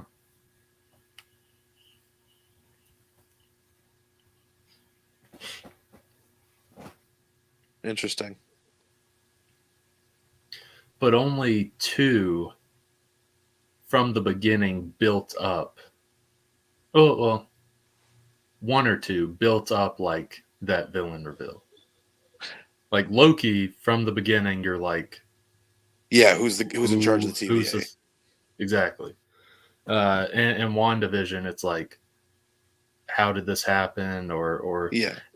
Agatha wasn't responsible for it, but it was ultimately like, kind of like, what's going on, like that sort of stuff. Mystery of Yeah. it. Yeah. No, I will say in Hawkeye there was they did, build up consistently, like, who's the boss of the tracksuit mafia, where we're trying to avoid this guy. And in Captain America and the Winter Soldier, they did start making references to the power broker like pretty early on. Yeah, yeah. Or Falcon and Winter Soldier. Jeez. But Sorry. early on, those felt more like subtle. Like I Yeah. wasn't on the edge of my seat all throughout Hawkeye of like, who is the boss? As well as Yeah. like with Falcon Winter Soldier. Like I did have that curiosity of like, who is the power broker? But I was ultimately, it wasn't like Loki where it's like, who's over this? Who's in charge here? I want to see your manager.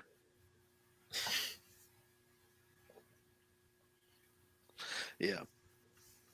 Yeah, like Loki and WandaVision both definitely like built in central mysteries about like what was going on. Yeah, yeah. Whereas Falcon and Hawkeye both like made allusions to it but like didn't make it important until the last minute. Yeah. Or not like truly important. I don't know. I feel like Falcon and Winter Soldier did have like a little bit of a build up to it as well, with the Flag Smashers being on the run from the power broker. Yeah, yeah. Like that can build some interest in like who is this power broker person? Why are they chasing the flag smashers? Did the flag smashers smash their flag? Was it an important flag? I'm trying to think what the power broker's flag would be. So I think of power and broker. I think of the rising stocks, like the stonks meme. Okay, rising yes, perfect. stocks in the Stonks. background. You have that Yeah. in the background, and then you have like one of those power fists, like how you raise your hand in the air. A power Yeah, fist. yeah. You have that in front of that. That's the power broker's Power broker. flag. With the stonks guy standing next to the fist. Yeah, yeah. It's his fist. It's the stonks fist. Yeah. Power broker. Oh gosh. Sorry. I tried moving the mic away from my face to do that. I hope I didn't like just burp into the mic. I tried so hard. And in the end, that's it. So yeah, that's okay. So that's Spider-Man and Hawkeye pretty much wrapped up. And our general opinions on Marvel for the year, I think, as well. If you want to hear more like opinions on Marvel stuff, check out our individual like episodes that we've released of our podcast about Marvel stuff for the year. Oh yeah, Because like basically since WandaVision ended, we've been like releasing review episodes. I think for the future, reviews are kind of going to belong here on the YouTube channel. Yeah, more current. Yeah, because that way we can just stream our thoughts instead of recording and editing them and putting them out weeks after their relevance. Yeah. One day. That's reserved for everything else we talk about. Yeah. One day we'll beat you to the punch, Mr. Sunday Movies. One day, oh man, it's gonna be hard to beat them to the punch. You see how quickly Collins puts together those edits. Yeah. The second the movie's out, they watched it. They went back in time, watched it a few hours before, and then the second the movie's released, they put out the video. Yeah, yeah, they are on top of it. I have to say though, like the Mr. Sunday Movies channel, like James and Mason are like two of my favorite people to listen to talk about movies. Yeah, yeah. And like listening to the Weekly Planet podcast and all that, it's just like, I don't know. There's just like you can tell that they have, you know, a genuine interest in everything they're talking about, but like the level of just like, I don't care that you hear come from their voices. It's just like, I love it. Cause like it takes someone who's not like invested literally their entire life into everything they talk about to really deliver like the realness on it. Yeah. So yeah, that's just I'm a fan of Mr. Sunday Movies. I like the stuff they put out. Oh yeah. We pretty much tackled all Marvel stuff. What was like aside from Marvel? What was like Matrix. We could talk about the Matrix. Oh yeah, we can talk about the Matrix. I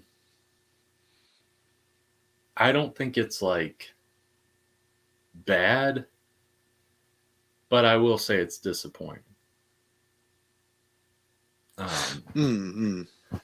My thing with it is I like, again, everyone, this is spoilers. This is all spoiler talk. I like the first third of it. And I know people are 50-50 on that. You and your first thirds or first 2/3 of everything. well, I like how odd, because I wasn't expecting that. All this like meta-ness of the Matrix and stuff. Yeah. I was down for that. I was interested in that. When we actually went into the Matrix, though, like, I don't know, nothing, like, it had some cool concepts, interesting concepts, like like some of the Oh, AI, real the quick, Sentinels. Yeah, spoilers for the new Matrix movie, everybody. yeah. For the third time, spoilers. Spoilers. You've been warned. Spoilers for everything. Spoilers for Spoilers. everything you love. Spoilers for everything you care about. Spoilers for your cow. Spoilers for your Yes. mom. Yeah. Spoiler in Batman, the character. Yeah. Yeah. If you don't want to know Spoiler's secret identity, then leave. It's Stephanie Brown. Dang it! I didn't click off fast enough. Yeah, that's. I missed the part where that's my problem. But yeah, like so, like the first third, when they get into the Matrix, it's not bad, but it's just like I don't know. I like concepts and stuff like that Neo, the whole thing at the end of the third one. It wasn't just for nothing. Like there are some machines that do have relations with people. I like that. Yeah, that's a way to phrase it. I can't think all of a sudden, but my big thing was like I was a little worried where it was like, oh, so all that stuff that happened in the last Matrix was for nothing. That was my big thing going into like a new Matrix movie. But like ultimately, I like the fact that they found a way to make sure that the original trilogy still like mattered and like it wasn't all for nothing in the end. Yeah. I like that. I like seeing the whole machines and humans integrating together in is it Aya?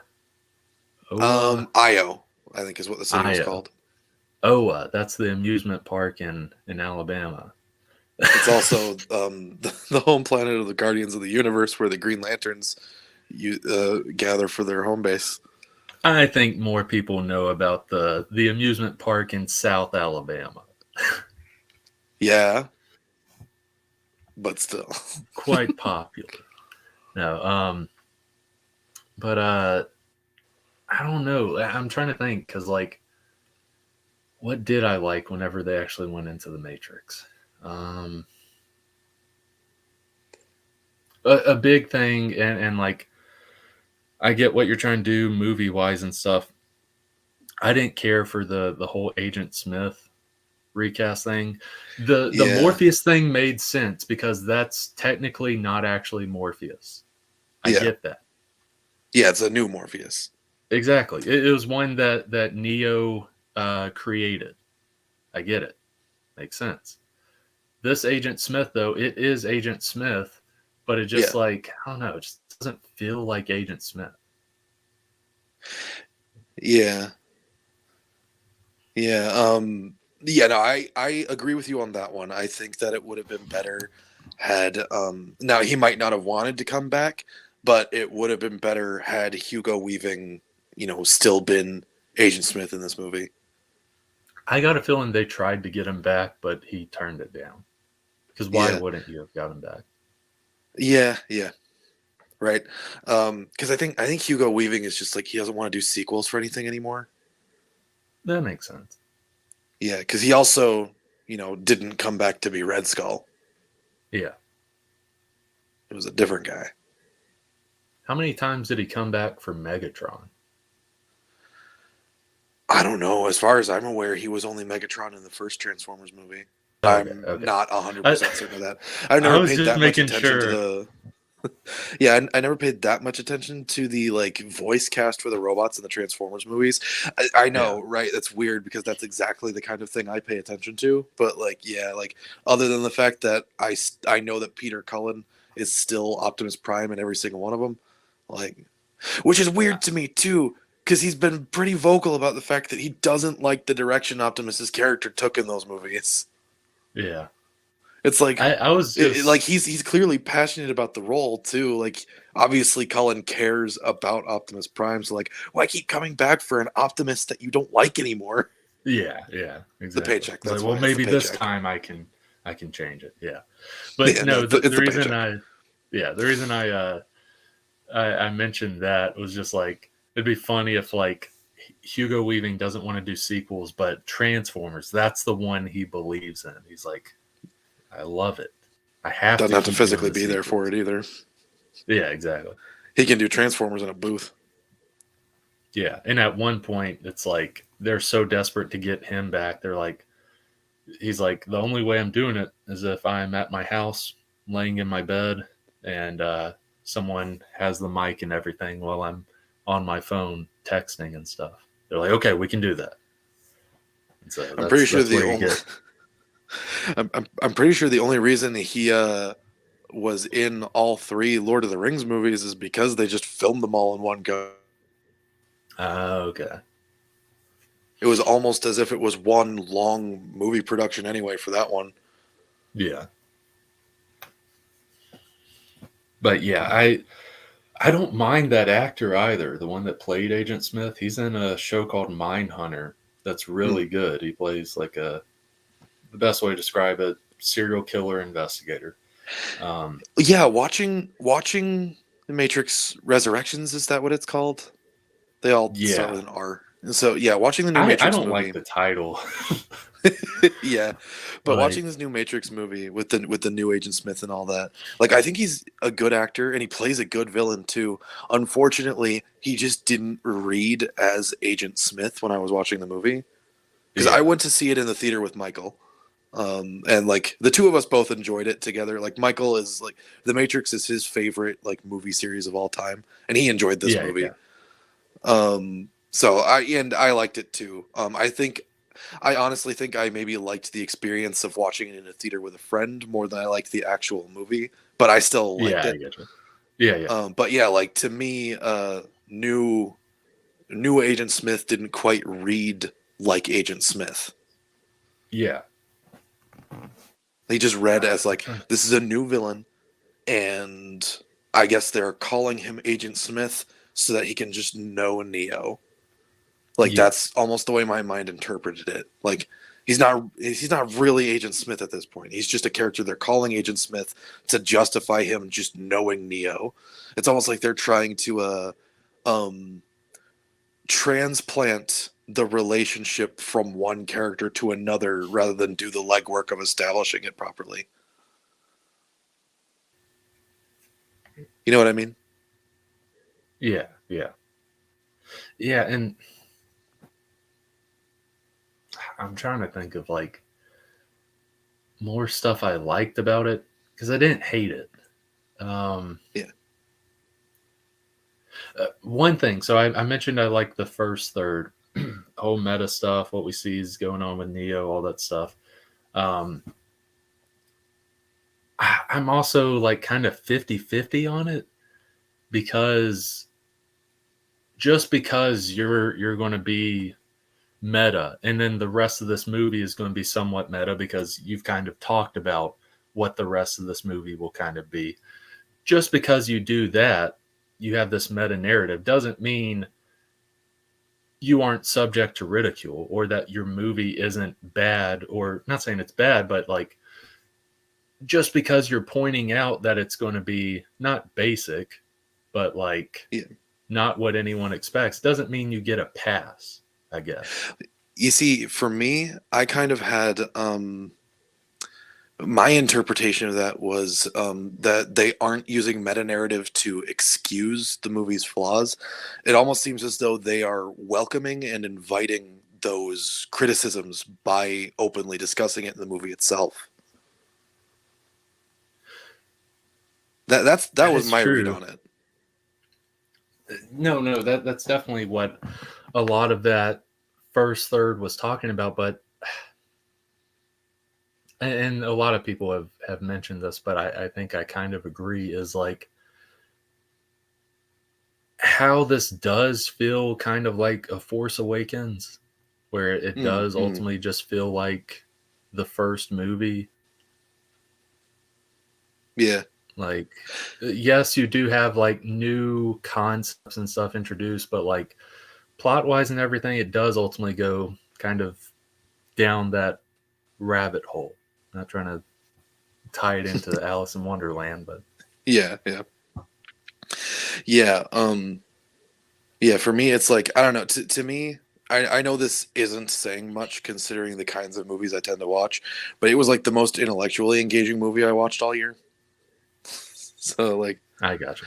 the fact that it encouraged me to think at all was just kind of like a welcome thing for me. Yeah, Because like yeah. this movie, you don't have to think hard about it either. Like this is not a movie that's telling you like search your soul. Like no, it's No, like no.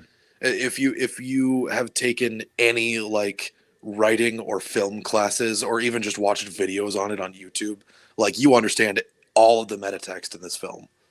Yeah. Um, but like yeah, to me, the fact that they went that far at all is just like a welcome change compared to like the usual stuff. Because like the most self-awareness you get in most like big movies anymore is Marvel's, little jokes about how ridiculous superheroes are, Yeah, yeah. which by itself to me that type of self-awareness is starting to like wear thin a little bit. It's like, okay, cool, we get it, superheroes are ridiculous, can we like Yeah. stop talking about it now? It's literally the art form I've dedicated my life to, please. Yeah. I don't But know. yeah, I did to like. to me, Oh, I appreciated this movie's self-awareness. But anyway, sorry, I didn't mean to interrupt you. no, I do like the meta-ness, and a lot of it does come from that first act, and then we see some of it play out as the movie goes on. But like ultimately, it feels like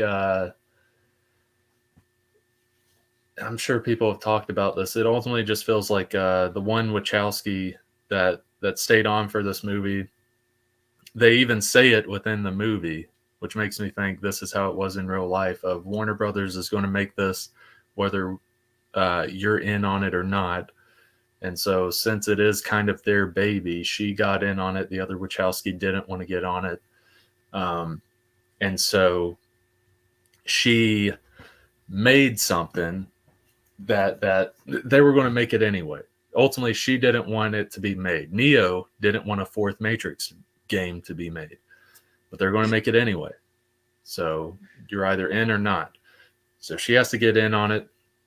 And the best way she can do it, also kind of a middle finger to the studio, is to make this meta movie right here of saying all the things people like about the Matrix, um, and kind of not bashing or dogging on like everyone's like crazy ideologies. Because you have the one scene where it's all the game developers are like, "What is the Matrix?" It's essentially like people nowadays they're Yeah, trying to discuss what the Matrix is, and it's like, oh, it's all this awesome action fighting, this revolutionary fighting.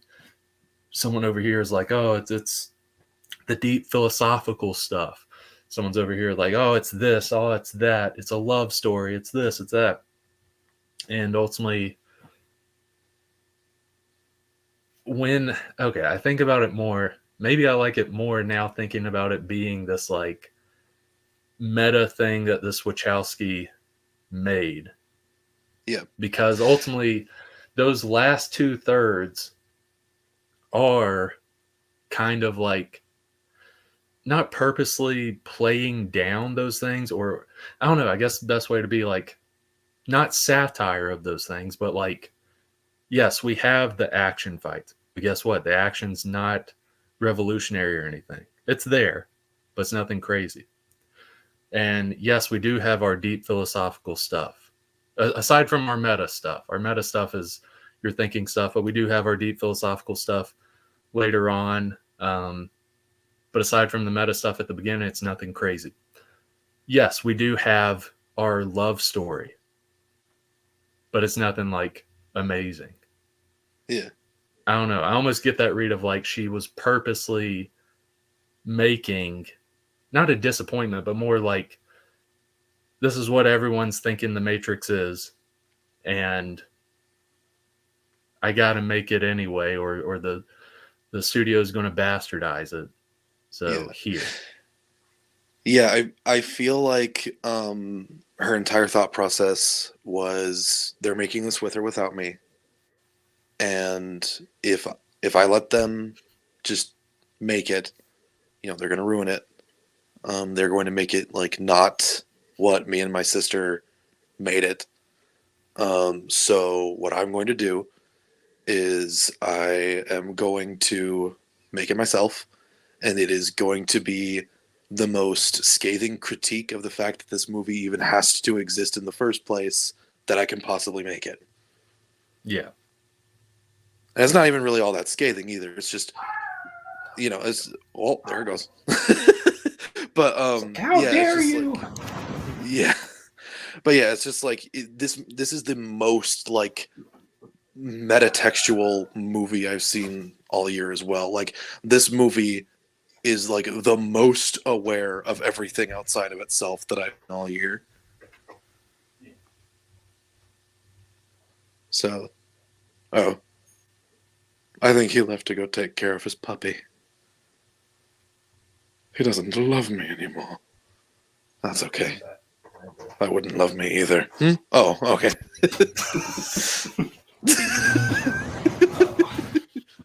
All right, and we are not going to question or interrogate anything about that statement at all.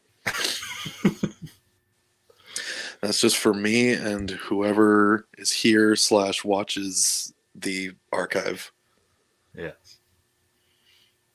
But yeah, it ultimately makes sense that it turned out this way, because ultimately it wasn't supposed to be made anyway. Yeah. But since it's being made, you gotta do something. But me not thinking about that or realizing like this should have never been made a month or two ago, was expecting something a little bit more, which it's kind of my fault. But even amidst that, it still was ultimately like the only redeemable stuff to me was like if you're thinking about it in that metatextual way. Other than that, the movie's meh. Yeah. Like if you take all that out and you're watching the movie, to me it's meh. Yeah.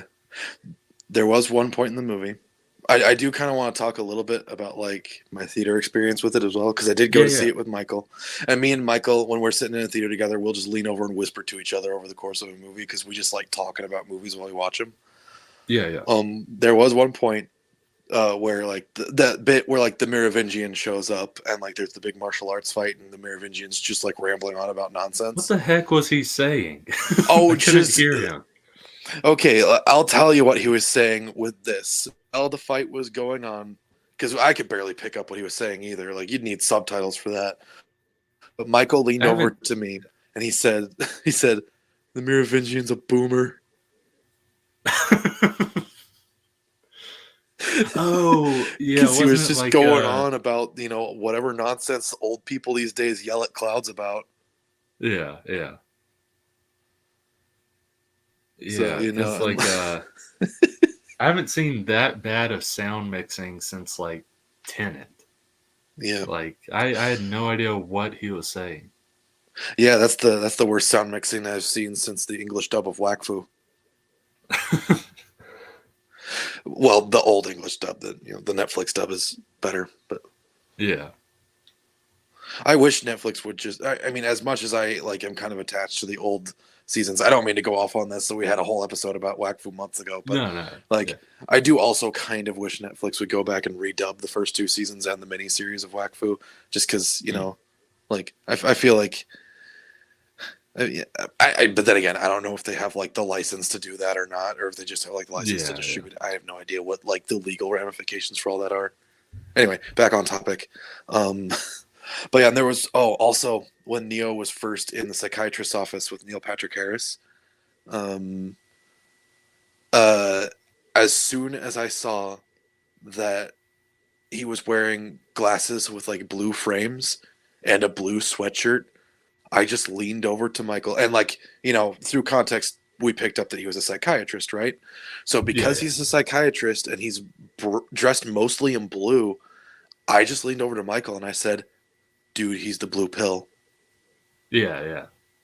And Michael was like, whoa, how did you pick up on that so quickly? I was like, oh, he's dressed all in blue. And he's a psychiatrist. Yeah, They did good with color schemes throughout the movie. There was like some stuff though where it's like their new bullet time or whatever to me looked like something from the 90s.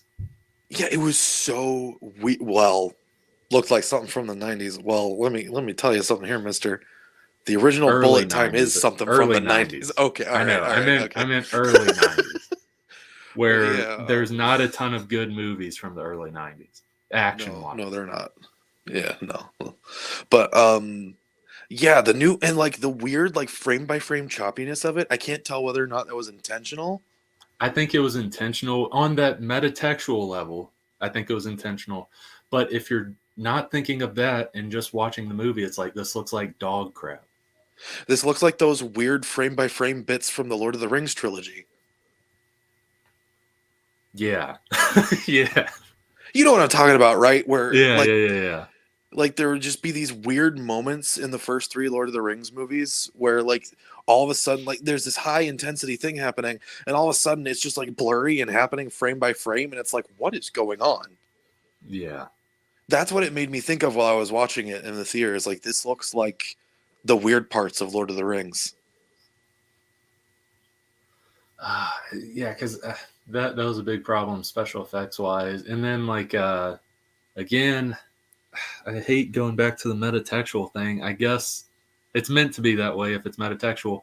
But Yeah, aside from that, some of this stuff is like not that great. yeah, One of these is like, and this isn't my main complaint, but like I like the concept of the bots, like mm, introducing like bots into the Matrix. The eyes glaze over with code and they can attack you and stuff. None of those fights had any impact for me though, like an agent yeah, fight did in the previous movies. yeah, Like in terms of like fighting or anything like that, the only thing that stands out to me, and I think it could have been done a lot better, was the whenever they're this is the end, they're riding through the city on the motorcycle, all the bots are chasing them, and then like bots get activated and they're like falling out of buildings, like yeah, kamikazing them basically. yeah. That was an That interesting bit. was pretty good. I like that. I feel like they could have done better with it. Yeah, But that was the one thing, action wise or anything in this movie, where I was like, that was pretty good. Everything else, because again, it goes back to the whole discussion. They said, what is the Matrix? Is it action, philosophy, love story, all that crap? Part of it is action. And the action, I don't think was that good in this movie. Not saying it was bad, but it was just like, it's every other action movie that is around nowadays. And I'm mm-hmm. not even talking about Marvel movies. Marvel movies will sometimes like not revolutionize, but show you something you haven't really seen before. I'm talking Yeah, about more like Fast and the Furious 10,000 or whatever red box action movie came out recently. yeah, yeah. Honestly, there was a Chinese animated movie I watched earlier this week that had some better martial arts fight scenes in it than were in the new Matrix movie. Yeah. Yeah, like I did generally like Neo's one-on-one with the new Agent Smith, like as a fight by itself. But at the same time, you're left with that thought, this probably would have been more interesting if it was actually Agent Smith. Yeah. Like it doesn't feel like Agent Smith because like not only is it not Hugo Weaving, but like he's not even acting the character the way Weaving did. Yeah. Which Yeah. I I guess think that's the trying to make it biggest your own is thing. probably better than doing a bad imitation. But I don't know, like yeah, like his But personality, the way he talks and moves, it doesn't feel like Smith. exactly, like Smith is in this guy's body. It is Smith, just with like a new. It's a video A game. new It's a new face, skin. Yeah, new yeah, body, exactly. It's a new skin. So a he new should rig act. with He new should act animations. like Smith. Yeah, yeah, but he acts like a new guy who's named Yeah, Smith. yeah. And then again, though, you do also get chunks of Smith in some small part through the new Morpheus, since the new Morpheus is meant to be like an amalgamation of Smith and Morpheus, like from Neo's perspective. Yeah, yeah. The Yeah, because two wasn't like that most important quote unquote teachers in Neo's life. yeah, because wasn't that at the very beginning, Bugs and that other guy, weren't they within that code that Neo made?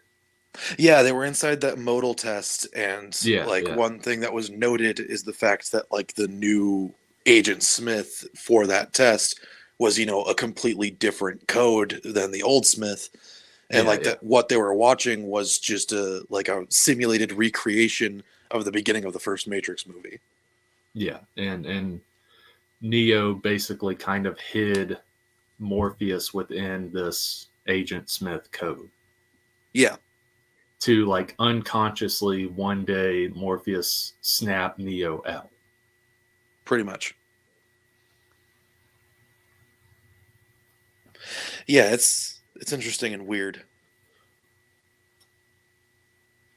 But yeah, also one thing for me, as much as I like me a good long-winded villain monologue, especially if you can keep it interesting the whole way through. Yeah, yeah, I feel like Neil Patrick Harris's bullet time speech, where like they're in the garage and he's basically like showing Neo that he is the main villain for the movie for the first time. Um, like that felt like it went on for a long time, yeah. And I which I think guess is the idea, but still.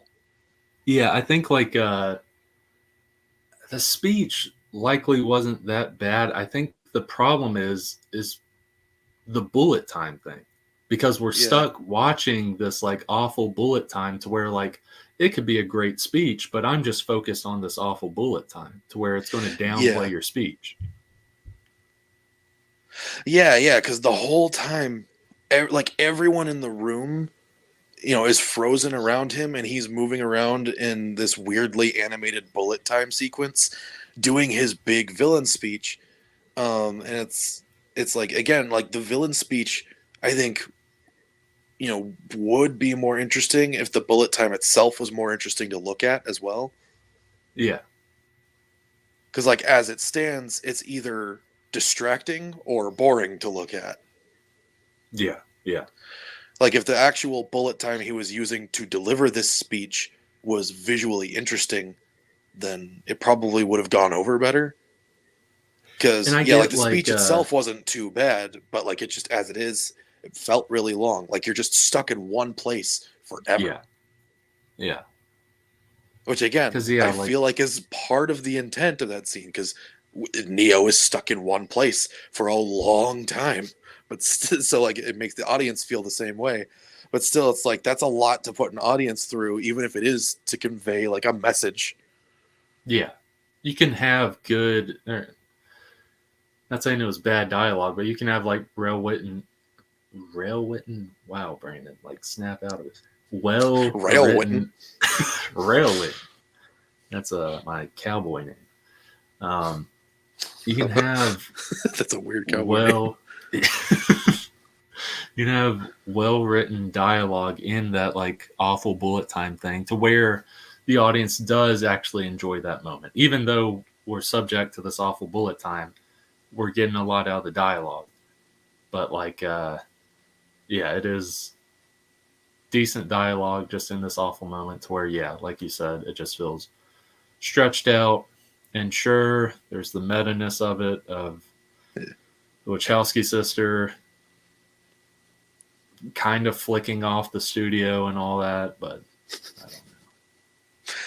All right. So to end like Matrix stuff on a bit of a positive note for like as far as my part in this discussion Yeah, goes, yeah, I do want to say one thing that I really liked very end of the movie after Trinity becomes the other one. yeah, yeah. The Another one. weird yeah, the weird code bending things they were doing to torture the analyst, I think is what he was called, Neil Patrick Harris's character. Mhm. like smacking his jaw off his face and then like snapping it back into place, like that sort of stuff. Yeah. Like I like that little bit. Like I like weird like reality bending stuff in movies. I honestly wish that like Trinity had discovered this power sooner in the movie so they could have done more with it. Yeah, if y'all want to go like reality bending stuff with this torture scene, put his face where his butt is and his butt where his face is. Replace his eyes with nipples. Yeah. That would be hilarious to see in the next Major. Yeah, they don't even have to be human nipples. Yeah. It'd be so distracting. I've replaced his eyes with cow teats. And I've replaced his nipples with eyes. And it's just Neil Patrick Harris. He's like, you can milk them if you want. I'm looking at you right now. Go ahead, give him a tug. This is very disturbing. This is not excellent.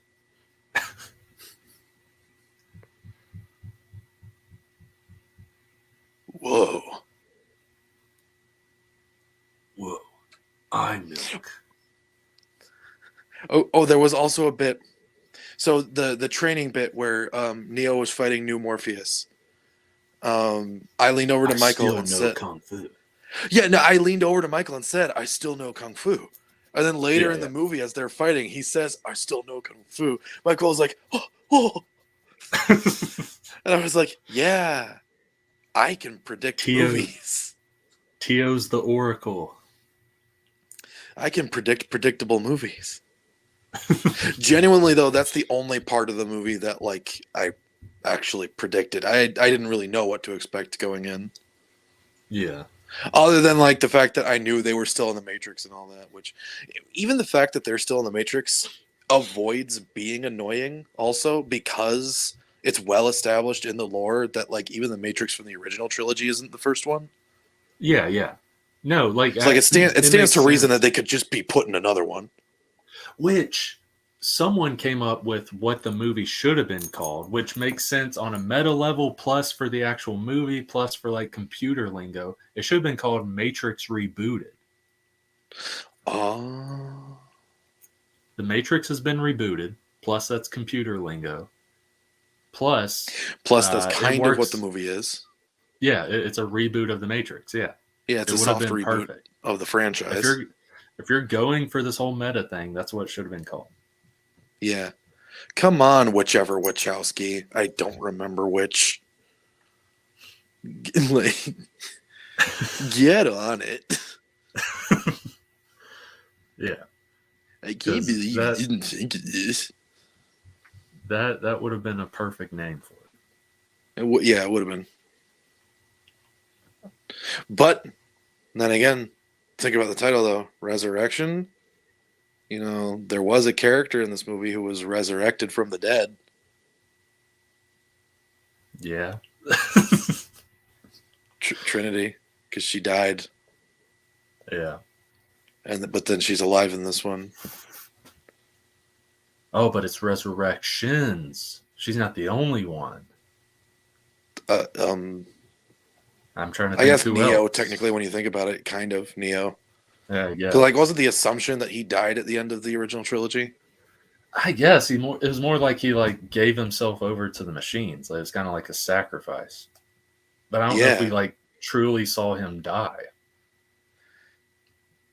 Yeah, but like you can kind of assume. Yeah. Well, not anymore. Yeah. Yeah, now we know exactly what happened. We know exactly what happened, mister. We're not going to let it happen again. Oh, another thing, and this has to be meta, because there's no way you would put something this bad in the movie. Like accidentally? Whenever they would... Accidentally, yeah. Or thinking it looks good. Anytime they would show New Smith or Neo, they would show footage from the old movies of them. Yeah. Like to show you, hey, this is still Neo, or hey, this is still Agent Smith. They did it with Agent Smith a lot. Yeah. which makes me think, because it's 2021, you're not going to make those type of ugly, tacky mistakes. That would have been something that happened 20, 30 years ago. It's 2021. That had to be on purpose in terms of like making that look bad. So I guess that plays into the meta thing. Maybe. I don't know, man. Did you see the end of Black Panther? Do they do like a? I'm trying to remember. Oh, are you talking about the Yeah, the fight? final battle of Black Panther looked pretty unfinished. It looked unfinished. Yeah. Well, with this, I'm not saying they were like trying to show you like old footage and the old footage looked bad. What I'm saying is that like it's tacky to legit just show old footage of a movie. Like you show the face. Yeah. You show the face of this new Agent Smith. Then you cut to literally a scene from the old movie. And then you cut back to this Agent Smith. Yeah. That's just them tapping into those anime roots again, doing excessive flashbacks I guess. with literal reused footage. Oh, yeah. It's it's just, I don't know, man. I try to stay as positive as I can on most movies. So like you'll find I'm not hypercritical of a lot of stuff. I mean, obviously, as you heard earlier, I did have a lot of like similar criticisms to it that you had. But like, yeah, I liked it. Yeah, my positivity for this movie comes from the meta-ness that is within it. More thinking of like Lana Wachowski, why she made this, and what she did because she had to make this. Yeah, we That's my appreciate this enjoyment of movie. We appreciate this movie for Mucker Zuckerbucker's metaverse. Yeah. Mucker Zuckerbucker, the maker of Facebook. Yes. Also, his first venture was Smuckers. Started jelly. Smuckers by Mucker Zuckerbucker. Yes. But yeah, Matrix, watch it, don't watch it. And his inappropriate Live your adult life. site cuckers. Don't look that up. That's probably real. Don't look that up. Yes. I'm sure it is. I mean, I have no idea. That's not something I'm into. Just don't look it up because it's probably real. Yeah. And you won't like what you find. Or you will. Either way, don't look it up. Yeah.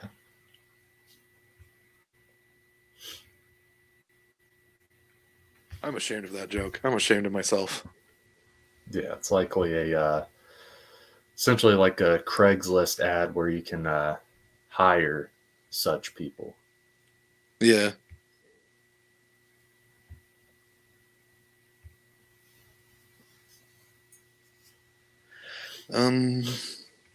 Right. So yeah, new Matrix movie. Yeah, it's it exists. Yeah. Watch it, don't watch it. It's whatever. It's your Watch life. it again. Don't watch it again. Have it be the only movie you watch the rest of your life. Whatever. Never watch it for the rest of your life. Yeah. Heck, here's the crazy thing about not watching a movie. You can repeat that action indefinitely. Yeah, that's true. That inactivity is an action of itself. The weird thing is there are probably some movies that we've both seen in our lifetimes that we both enjoyed quite a lot that we've already watched for the last time. That is true, yeah. It's kind of sad. We just don't know which ones they are. Yeah. I better rewatch Kung Pao Enter the Fist before it's too late. Yeah, I should give Prince of Egypt another watch sometime soon. I gotta have at least one more viewing of Psycho Goreman. I could go for another viewing of Well, now let's think here. I don't know, probably Wolf Children. The weird thing is I've only seen Wolf Children once, but I love that movie. Mm. It's a good movie. You should watch it at some point. You should watch it. It's a good movie. I better hurry so it doesn't That director. become one of Oh my those gosh. movies I never see.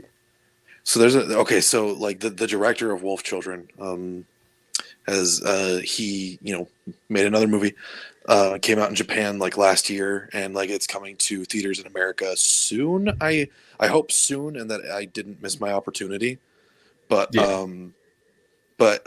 yeah, like it's coming out soon. It's called like Belle, and I really want to see that movie in the theater because it looks incredible. I'll send you like a trailer for it because like just the song in that trailer is like it get it's weird because like it's the song gets stuck in your head, like the tune of it, but like it's sort of like it's like a somber sort of melody. I don't know. I'll send you a trailer for it later. When I think of a movie called Belle, I think of like a modern gritty reboot.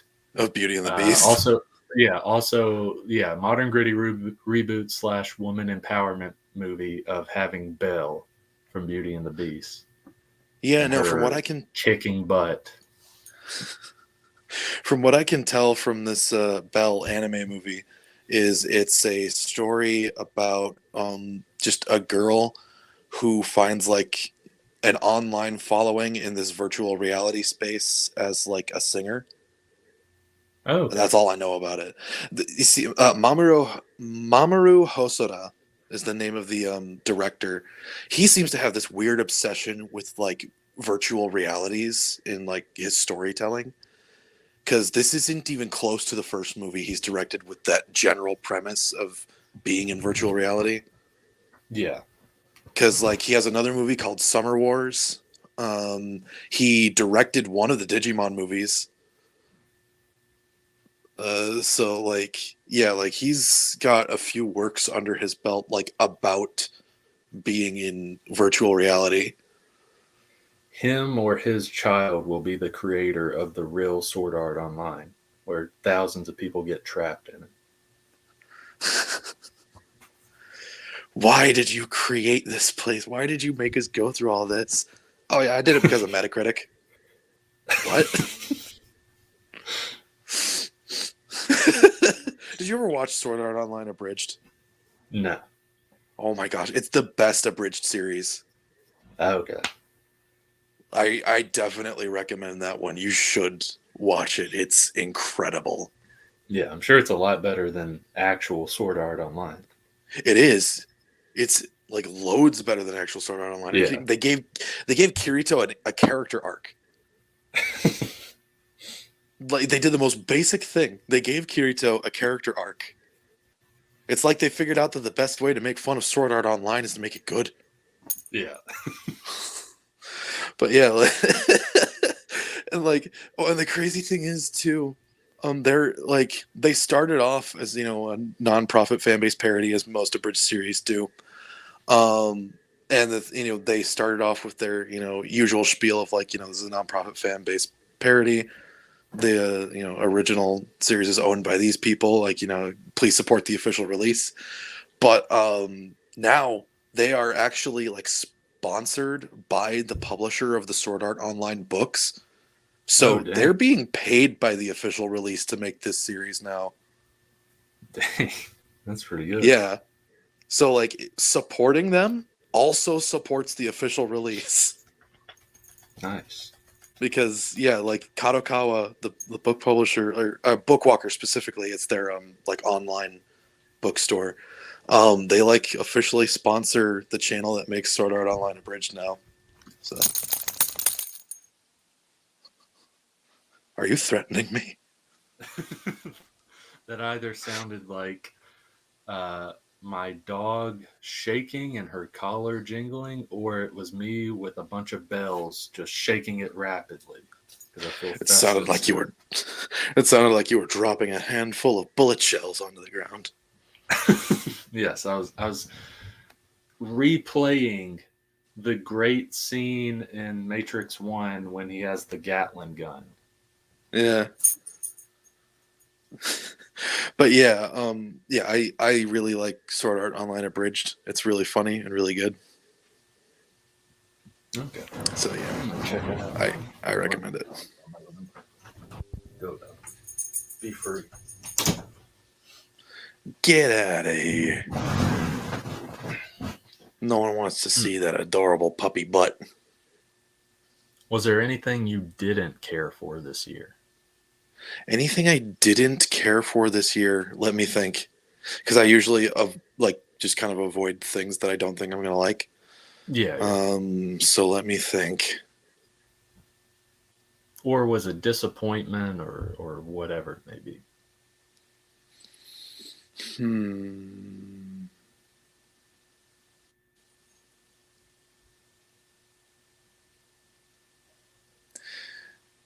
Not really. I can't really think of anything that didn't like roughly meet expectations.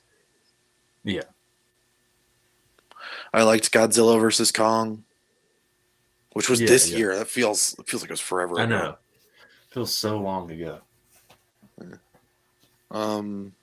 Yeah, I don't know, man. Like I said, I don't really like seek out things that I don't think are gonna interest me.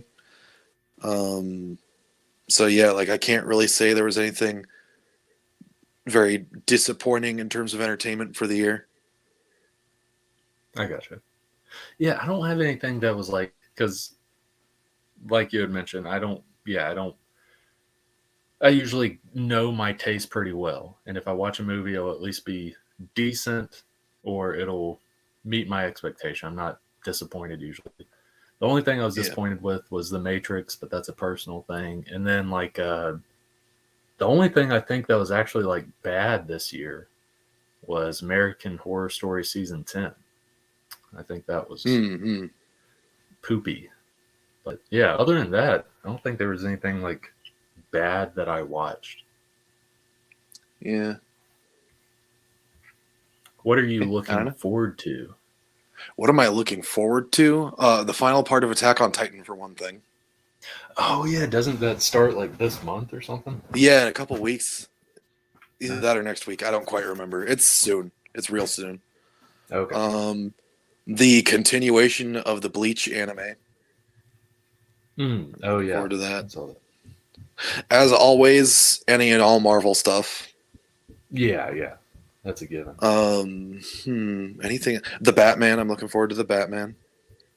Oh yeah, I'm trying to think. Is that the only DC thing? Yeah, I think that's the only. That's the only DC DC thing I I'm care looking forward about to. Yeah, this year.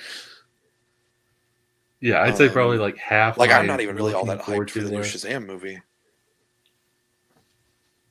Oh yeah, I forgot. Is that coming out this year? I think. I know Black If it Adam's coming doesn't, out this year. if it doesn't come out this year, I'm wondering like when, because like those kids are getting older. Yeah. Like the thing about Shazam is if you want to keep the same cast, you've got a window, yeah, and you need to jump through it before it closes. yeah.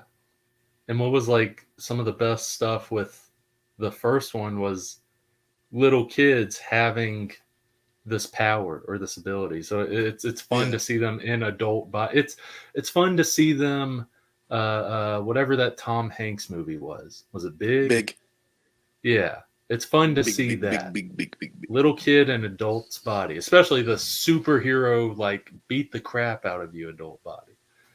Yeah, But if they're just young adults in that body, it's not as entertaining. yeah.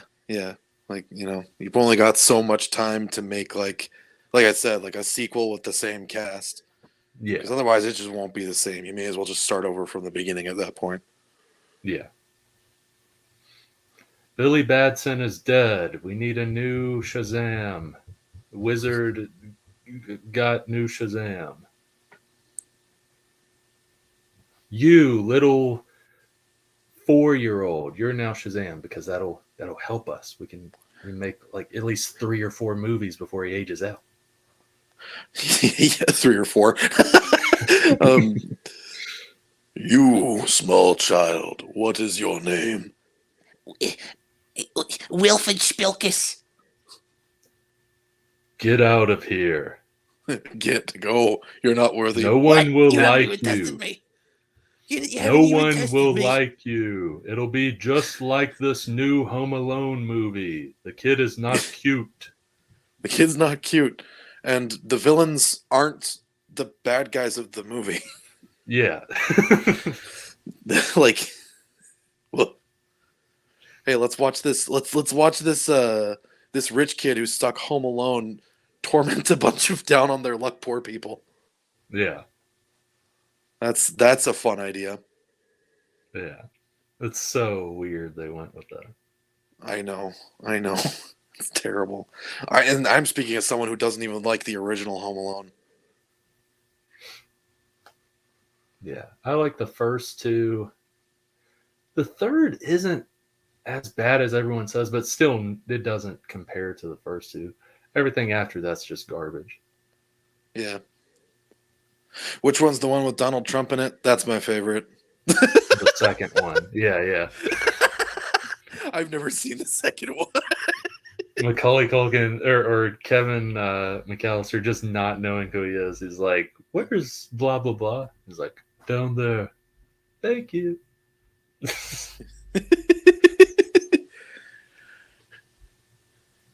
I'm going to give you directions, and they're going to be the best directions you've ever followed. It's going to be comprehensive, like Google Maps. What's that? I don't know. This is 1952. When were these movies made? I know this hotel, the best hotel. You're going to love it, kid. And if it's not You're the gonna best hotel, I didn't say it. If it's not the best hotel to you, it's the worst hotel. I said it's the worst hotel. Just believe me. All right. But yeah, they've only got so much time for like a new Shazam movie. They better get on it. Yeah. Especially if they actually want The Rock as Black Adam to fight Shazam at any point. Yeah, we're going to get a Grandpa Rock eventually. Gotta hurry. By then he'll be the mountain. Ah, yes. It'll be like that Stoned Jesus song, I'm the Mountain. That's a good song. It's like 15 minutes long. I love it. Man, I'm this is probably played to death, but I didn't realize how long Freebird was until like a month ago. How long is it? I have no idea, but it had to be at least like 8 or 9 minutes, but it felt so long because the guitar solo is so long. Yeah, one thing I've heard people say is you never realize how long that American Pie song is until you try singing it at karaoke. You never notice it's 7.5 minutes long until you sing it at karaoke. Yeah, most people just know the chorus. That's very much it. Yeah. My, this here Anakin guy, maybe Vader someday later, but for now, small fry, that bit. Yes, that. But yeah, I was at that drive-in movie theater eating. I was sitting on a bench away from my car eating. Drinking whiskey and rye? Some barbecue. Yes. Eating some barbecue. And like they had that blasting, like blaring, because if you don't have like car speakers, you can't listen to the movie. But before the movie, they were playing music, and so they were blaring that at the concession stand, and I was right there just eating and just hearing Freebird super loud while you're eating. I just like, I don't want to hear Freebird for a long time now. Yeah, there are some songs like I unfortunately like I have weirdly eclectic yet also specific tastes in music, and like I get into like these moods for specific music, and I will just listen to a certain type of music till I'm sick of the whole genre and then take a couple weeks off. I think that's how a lot of people are. At least I'm that way as well. It's like I'll switch from genre to genre, even like song to song, to where like you play a song a decent bit for a week or so, then you're just sick of it, and then you might go back to it a couple months down the road. Yeah, it's like I get into, I get into these weird moods where it's like, all right, this week nothing but Tool and Stone Jesus. Next week, Yeah. nothing but like Monster Magnet and Witchcraft. And then Yeah. whatever Irish folk music I can get my hands on the next week. It's like, and then like, okay, done with that. Time for some Viking metal. Yeah. It's like, okay, done with that. Time for some, I don't know, Disney music probably. I very rarely get in the mood to listen to Disney music though. Yeah. My I can't remember the last time I was in that mood. my new favorite Disney song is "I Can Do This All Day." Oh yeah.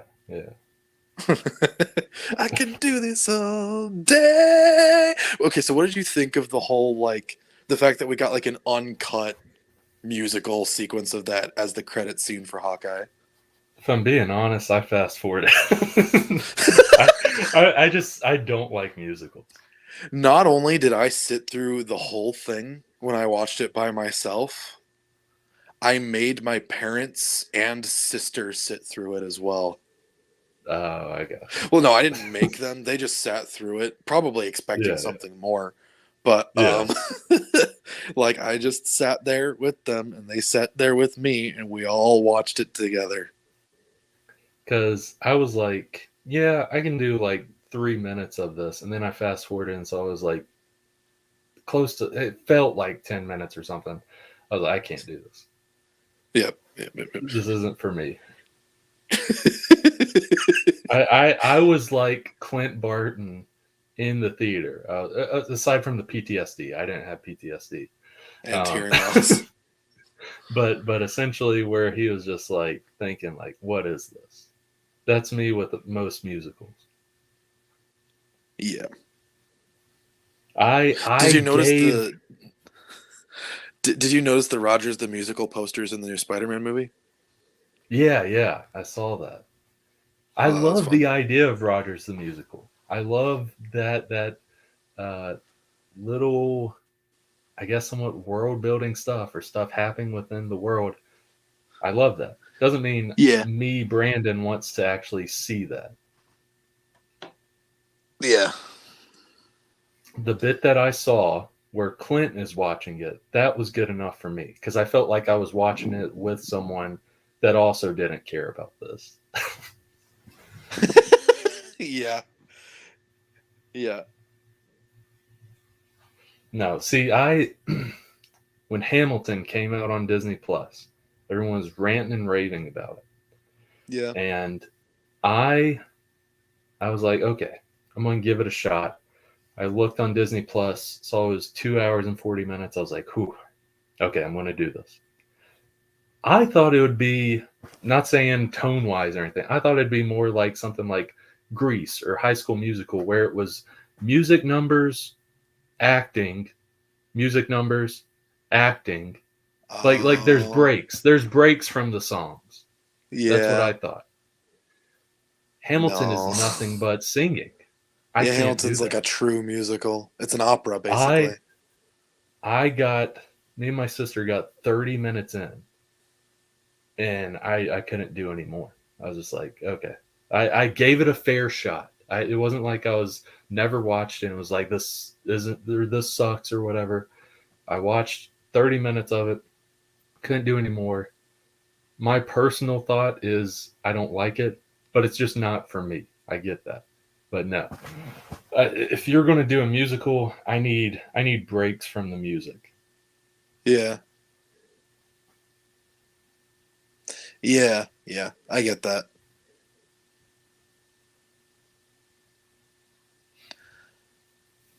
Alrighty. So, alrighty.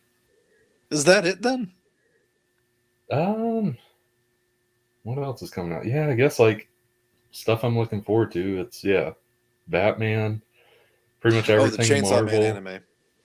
Yes. Okay. So aside from like, yeah, because there's like a couple, I guess, only stuff I look forward to is like Marvel movies or shows and 2 or 3 horror movies. That's it. So yeah, the only thing that's like an outlier is Chainsaw Man.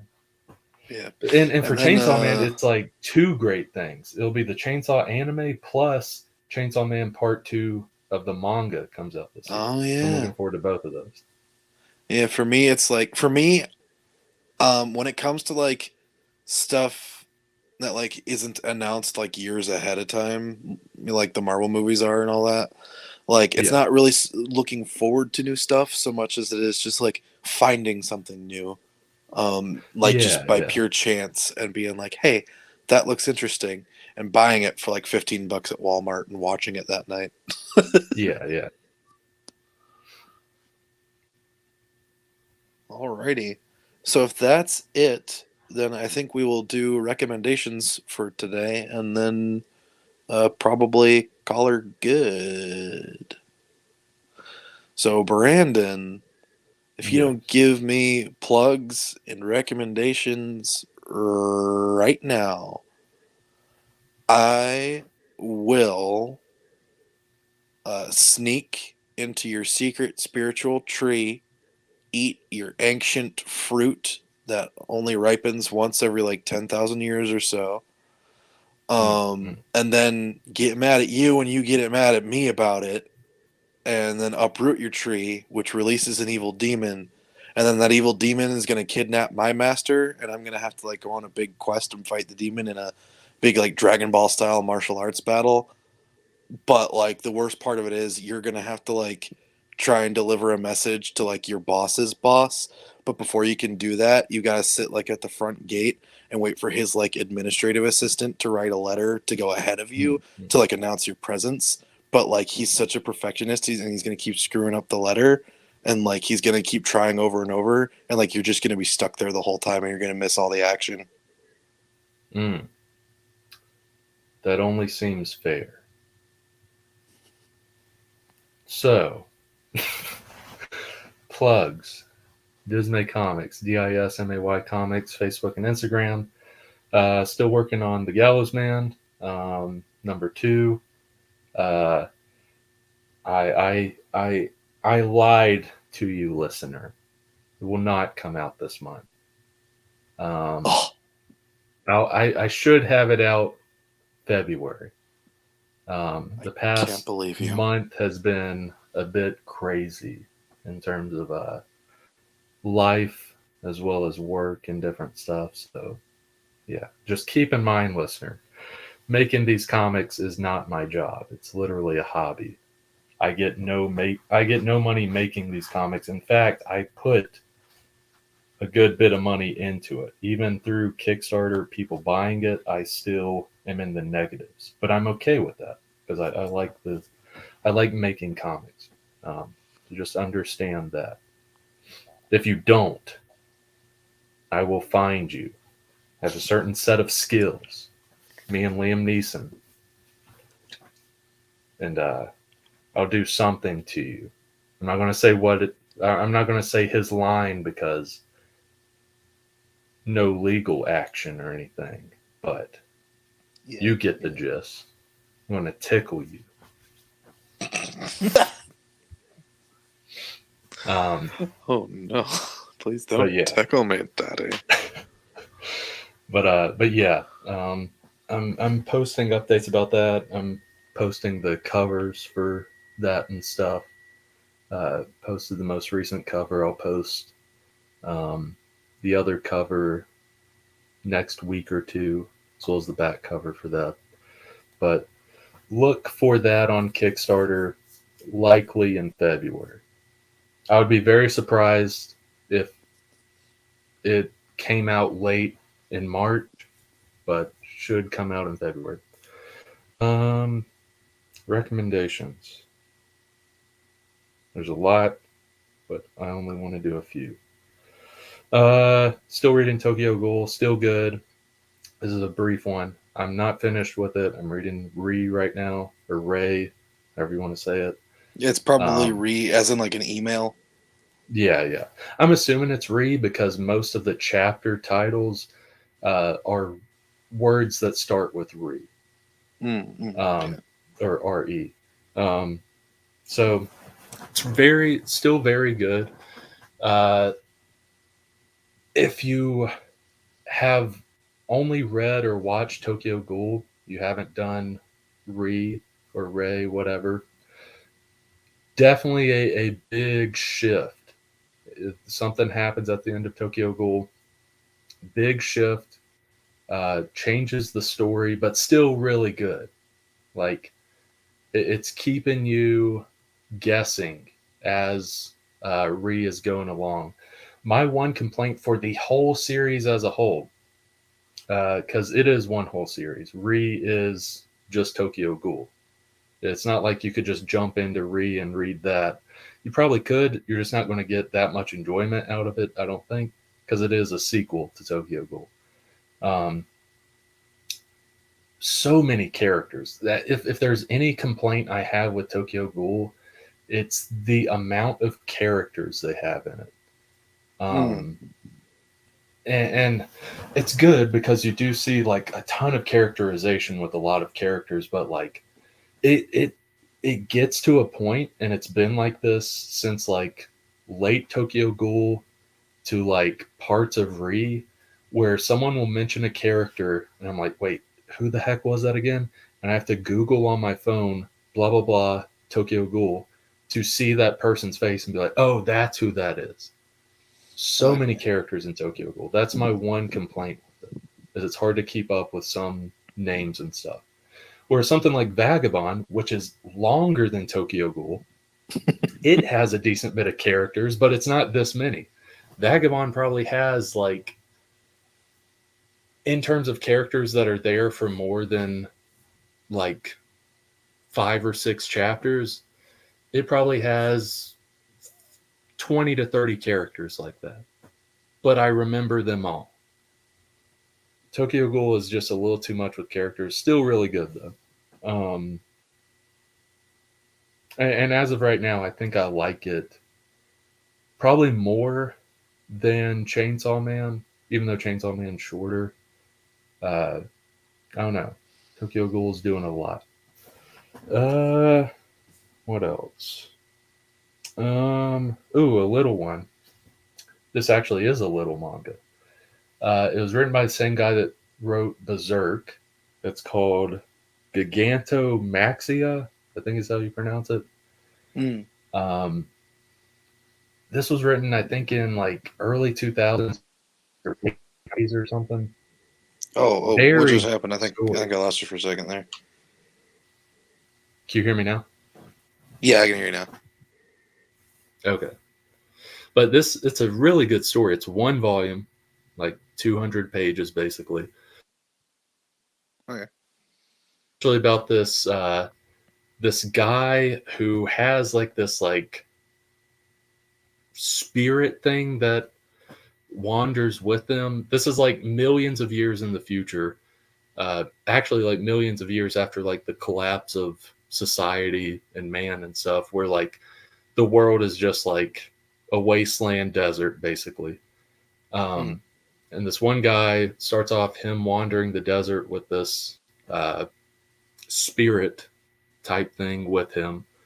And the spirit has like a ton of different powers. As it goes on, you realize how powerful it is. And it's in the form of like this little girl. Gosh, it's going to sound so weird. It's funny, but this is going to sound so weird. There's different moments in it to where like, and the spirit kind of speaks somewhat robotically. She's not a robot, but it'll be like, Deus, my systems say that your blood pressure is blah, blah, blah, blah, blah, like that sort of stuff. Okay. And she'll say stuff like that, and she'll be like, you're wounded. You need my nectar. And he's like, her nectar? Nectar? Yeah, he's like, your nectar. What do you mean by that? And like, she's like standing over him. And basically what it means is like, it's not pee, but basically, yeah. It's very weird. I think I read that hentai.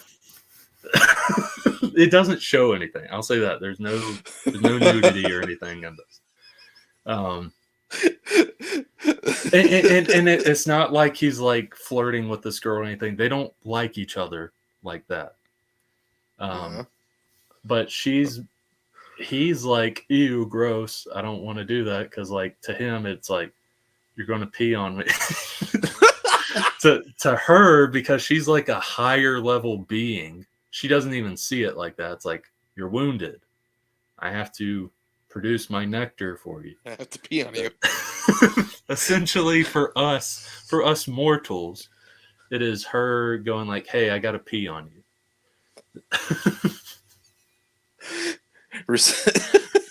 You don't know I'm not going to go for the joke I was about to go for. I have to restrain myself at some point. This one's live. I can't edit stuff out if it gets too bad. But it has its humor moments like that.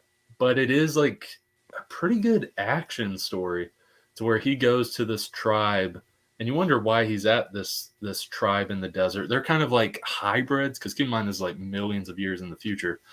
They're kind of like hybrids to where they're like half human, half like scarab, to where like their skin is kind of like that like armorish kind of like that shell that a scarab has.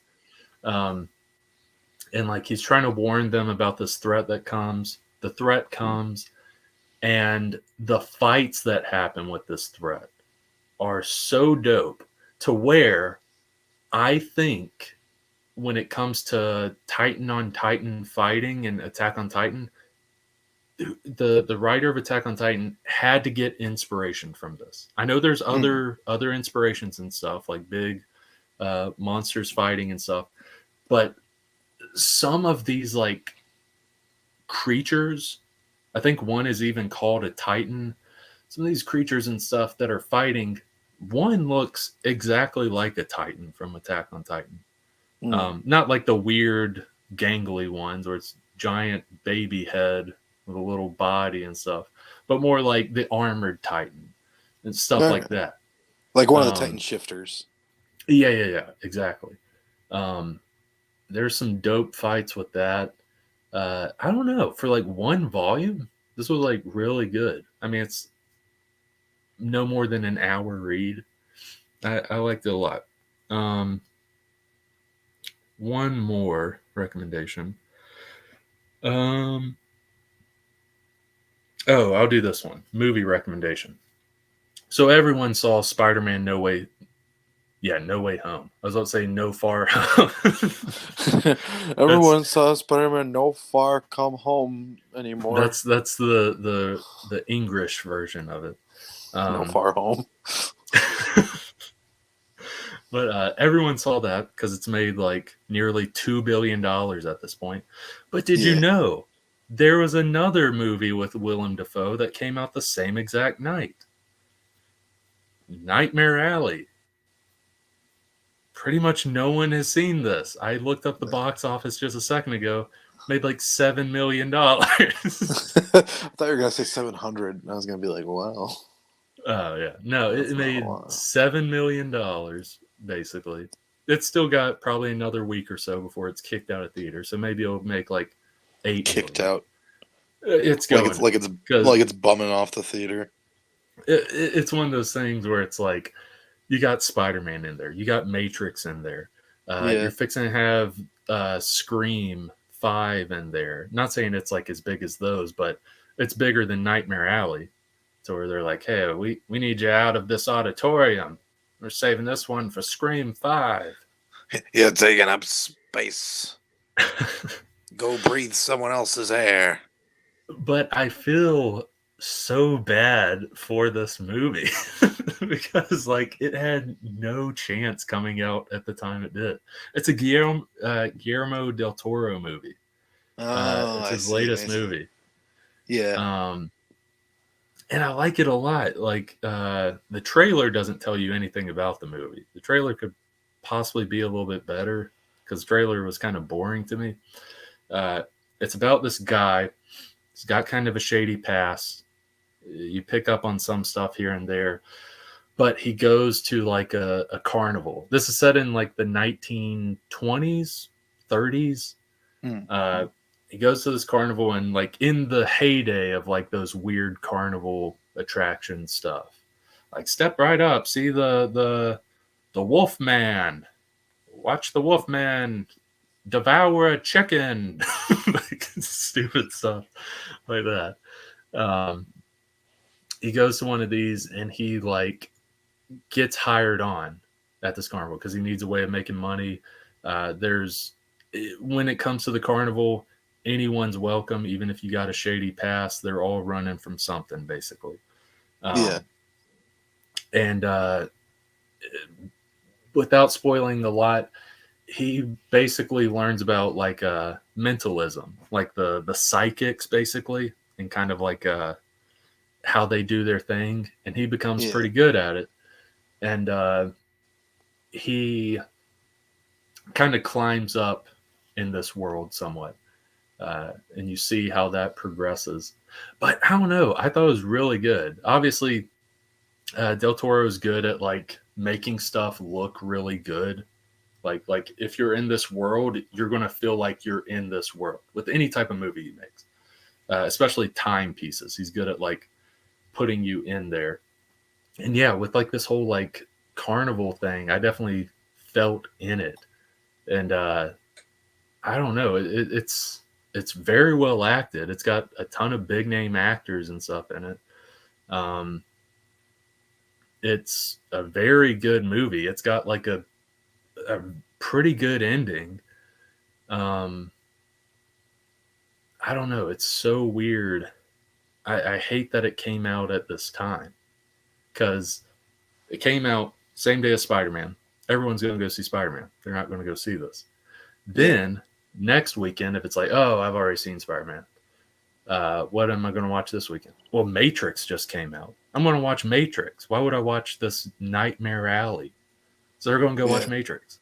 So your first two big weekends, no one is watching your movie. And from then on, it's going to be people here and there popping into some matinees to see your movie. That's basically I was going to say the first 2 weekends are when movies make all their money. Yeah. It's a shame it came out the time it did, because it's like in my top 5 movies of the year. Spider-Man's definitely number 1, but this is probably like number 3, because I really enjoyed it. I really liked like the dive, because after this movie I wanted to learn more about like the carny life back then, because a big thing with this is like showing like the behind the scenes carny stuff, basically, because it's this guy that's like getting engrossed into this world. I don't know, I wish it came out a month before it did. Maybe it would make more, but who's to say? Theaters, we're keeping the superhero route. That's what the theaters will be for. We'll see. At this point, theaters are for superhero movies, and then you just go home and watch everything else. Maybe it'll get picked up by some nowadays, anyway. Maybe when it goes to the whole DVD thing, maybe it'll get picked up by one of the streaming services and more people see it. I don't know, but it was pretty good. But that's all my recommendations for the week. All right, plugs and recommendations for me. Well, first one, if you enjoyed this, me and Brandon have a regular podcast that you can get on Spotify or others. Spotify is the one. Oh, geez. Of course, now I get attacked by the gas from the root beer I've been drinking. Anyway, Spotify is the one I'm most aware of. I think we're also on Apple Podcasts, and a few others. Look us up on whichever podcast app is your favorite, and if we're there, then consider giving us a listen there. It's same name, Store Brand Comics in the podcast. Me and Brandon come up with ideas for stories based on like comic book properties and things like that. We've got a couple of like ongoing formats that we do, things like that. So if you enjoyed this, then you'll like that as well. Also, thank you very much for listening. Regardless of whether you were here live or if you are watching like the recorded version of this.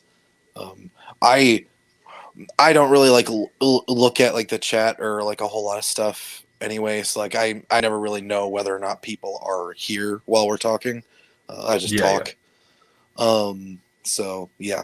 Anyway, gosh, I'm making way too much spit right now. I keep having to turn the mic away to swallow it. um, yeah, I don't know why I'm salivating so much right now. And now I'm yawning. Oh God, why? You became a ghoul, and just hearing me, a human, talk is making you hungry for human. Nah, I'm just regular hungry. Ah, Thinking about what I'm gonna do for lunch. Anyway, barbecued human. may as well just do pork at that point. Easier to come by. Yeah. So anyway, as far as recommendations go, I do have one that I actually just watched earlier this week. It's it's a bit like it's interesting. It's very interesting. It's an animated movie, as most things I watch are. It's Chinese because I've been getting into Chinese animation a lot lately. It is called The Monkey King Reborn. And what it is it's, as the title implies, it is about Sun Wukong, the Monkey King of Chinese folklore and literature. Yeah. And it one of the most interesting things about it that I noticed is that like it doesn't really go out of its way to explain anything about like its main characters, because it goes into it like with the assumption that the audience already knows who the Monkey King is, which I liked. It just goes into it assuming like who Sun Wukong is, like who the monk he follows is, who his other buddies are. Like this is a story that like if you're familiar with the Journey to the West, you know who these characters are, the role they play in the stories, and their personalities generally. Because like Sun Wukong and like the Journey to the West in general is like the primary basis for all shonen anime as we understand it. So Yeah. Yeah. like these characters. Sun Wukong is like he's brash, impatient, hot-tempered, full of himself, and immensely powerful. So um and like that's the sort of character that I like. And obviously with this being a Chinese movie, this is one of the most faithful representations of Sun Wukong I've ever seen, because it's people who actually have him as part of their culture making the movie about Yeah. him. So, and I'm about to say something as I recommend this movie that I don't normally say for foreign animation, but I'm going to say it here. And keep in mind, everyone, I actually kind of like the first two seasons of the Wakfu dub. All right, for anyone who knows what that's like, I do not recommend the dub for this movie. What? Yeah. Um, like I watched about 3 minutes of it in English and couldn't take it anymore. I had to switch to Mandarin for the rest of the movie. Because it was just like I just couldn't handle it. Like the lip movements, like I'm okay. So like for watching the Chinese ones, I'm used to like lip movements not quite matching, what the English words are saying. But Yeah. like Yeah. with this one, it's like it didn't seem like there was even an attempt to line it up in terms of like what the audio was supposed to sound like. It just kind of seemed like they were saying the lines, as quickly or slowly as they could, depending on um, how fast or slowly the character was talking, and like it didn't line up at all. Plus, like the way the actors spoke didn't match the way the characters were emoting for the dub. As far as I could tell, like it was just they were just reading the lines. It was just a bad. emotionless dub. So I was like, nope, I'm switching to Mandarin. So I watched the whole thing in Mandarin, and it was a lot better. It's a super happy animated character. And it's just like, I am the Monkey King. Yeah, right. Kind of like that. I didn't even stick with the English dub long enough to hear the Monkey King's English voice. Oh wow. Yeah, like I said, I watched like the first 3 minutes, and he showed up like a minute after I quit the dub. Yeah. So like when I started over from the beginning with the Mandarin and English subtitles, and he shows up, it's like, so yeah, like I don't even know what Sun Wukong's English voice sounds like for that movie, and I don't really care, honestly, because Yeah. it probably wouldn't have sounded great. So yeah, I watched the whole thing in Mandarin. It was way better. Though I will say there was an issue towards the end. I don't know if this is the sort of issue that is like unique to individual copies, or if it's something that like every DVD of this movie would have this issue. But towards the end, there was this weird like audio desync where all of a sudden everything that was happening on screen was like just a little less than a second ahead of the audio, and it was distracting. Like it was just enough to notice. So it's like, yeah, I don't know what was up with that, and I don't know if it's an issue with like the individual like DVD copy that I have, or if it's one of those things where it's like this is just a problem with the movie. Oh, it was a DVD copy. I was gonna say if it was streaming, I was gonna say it could be a streaming thing because I've had that happen a couple times. Streaming stuff. Yeah, I even tried pausing and then playing the movie, from where I was, and that like didn't resync the audio. So I'm assuming it has to do with the DVD. Oh, okay. I thought like, oh, maybe my PS4 had a weird glitch where it just started playing the audio just less than a second too late. But no, it was just desynced as far as I could tell. That's interesting that like maybe there's something going on, or maybe this will be the year of the Monkey King because DC Comics, like they're coming out with like a Monkey Prince 12-issue miniseries like pretty soon. Really? Yeah. Yeah, and there's also a Sun Wukong video game coming out soon that I'm interested in. Huh. Like, I really want to play that Sun Wukong video game. That's another one that's being made by a Chinese studio. That's the weird thing about Sun Wukong right now is like everything about him that I see is just stuff that's being made in China. But it's like, and I understand he's a Chinese character, but he's like a sort of popular Chinese character, like outside of China. So I'm surprised that everything I'm seeing about him is only coming out of China. Yeah.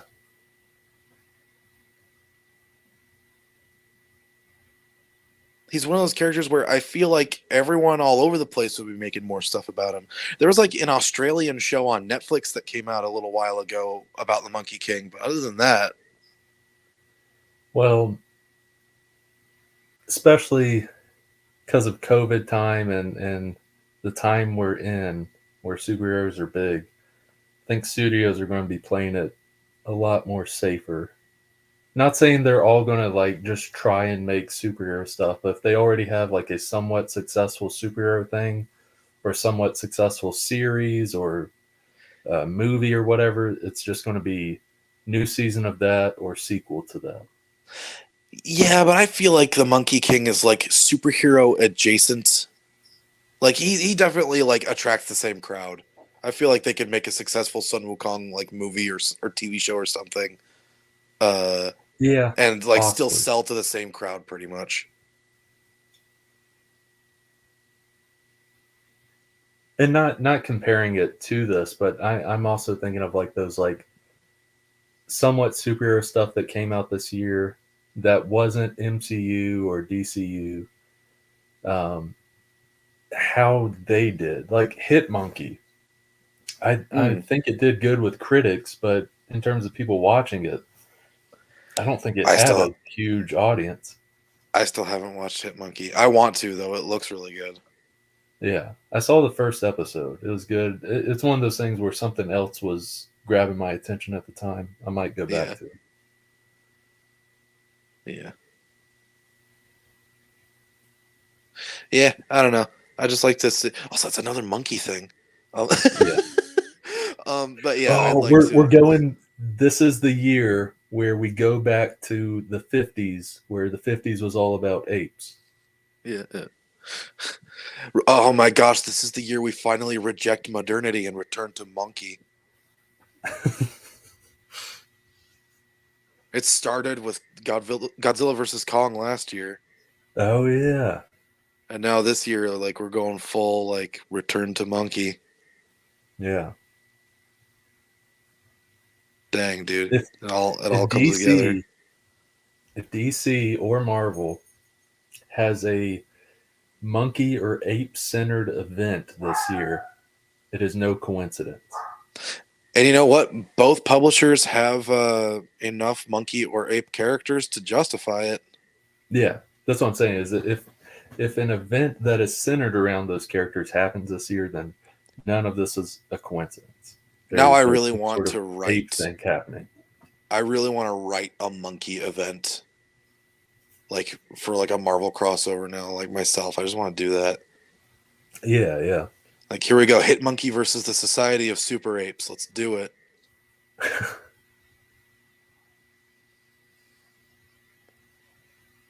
Those are the two that I can just rattle off the top of my head In this from Marvel. alternate world, you could say this is in the dark multiverse because of how dark it'll be. In this alternate dark multiverse world, most of the superheroes are dead, and Gorilla Grodd has taken over, and uh, the Green Lantern went up in space and got knocked out at some point. And when he comes back down to where he is, he goes to this planet. He comes back to it. It's a planet full of these apes led by Gorilla Grodd. It's like, what the heck is this? By the end of it, Green Lantern realizes it's Earth. So what is this? Some sort of Planet of the Apes?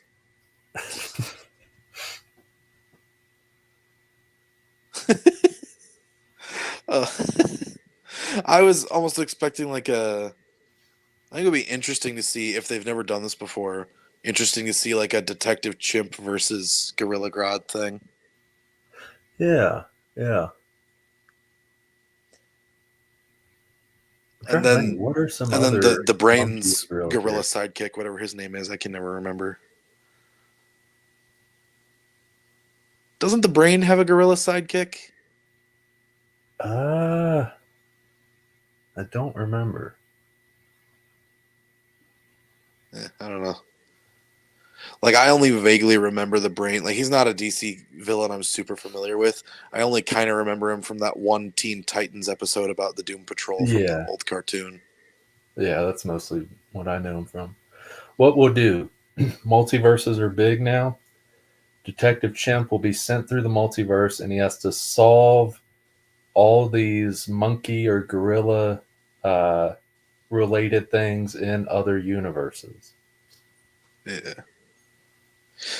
Yeah, you know what? You know what will really cement this year as like the year of the monkey slash ape slash return to monkey is if we get an announcement for like a new Planet of the Apes movie or something. Oh yeah, yeah, it'll be confirmed then. Anyway, so the Monkey King Reborn was really the only thing I had because other than like I guess some older comics, if you're interested in some mid 90s X-Men ridiculousness, I recommend the Onslaught saga. Because I just spent the past week reading through it. Other than that, I think that's all I've got for the week. Or well, for today, because we got an Yeah, episode coming out later this week. Anyway, but yeah, so I think that is us. That's it for us today. Yes. So yeah, thank you everybody for listening. I've been Teo, And I've been Brandon, and I during the length of this episode, blocked 7 Russian bots.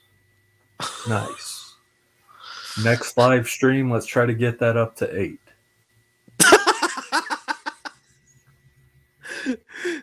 Yeah, let's see. Let's try and set a personal record for how many Russian bots we can block over the course of a single live Yeah. stream.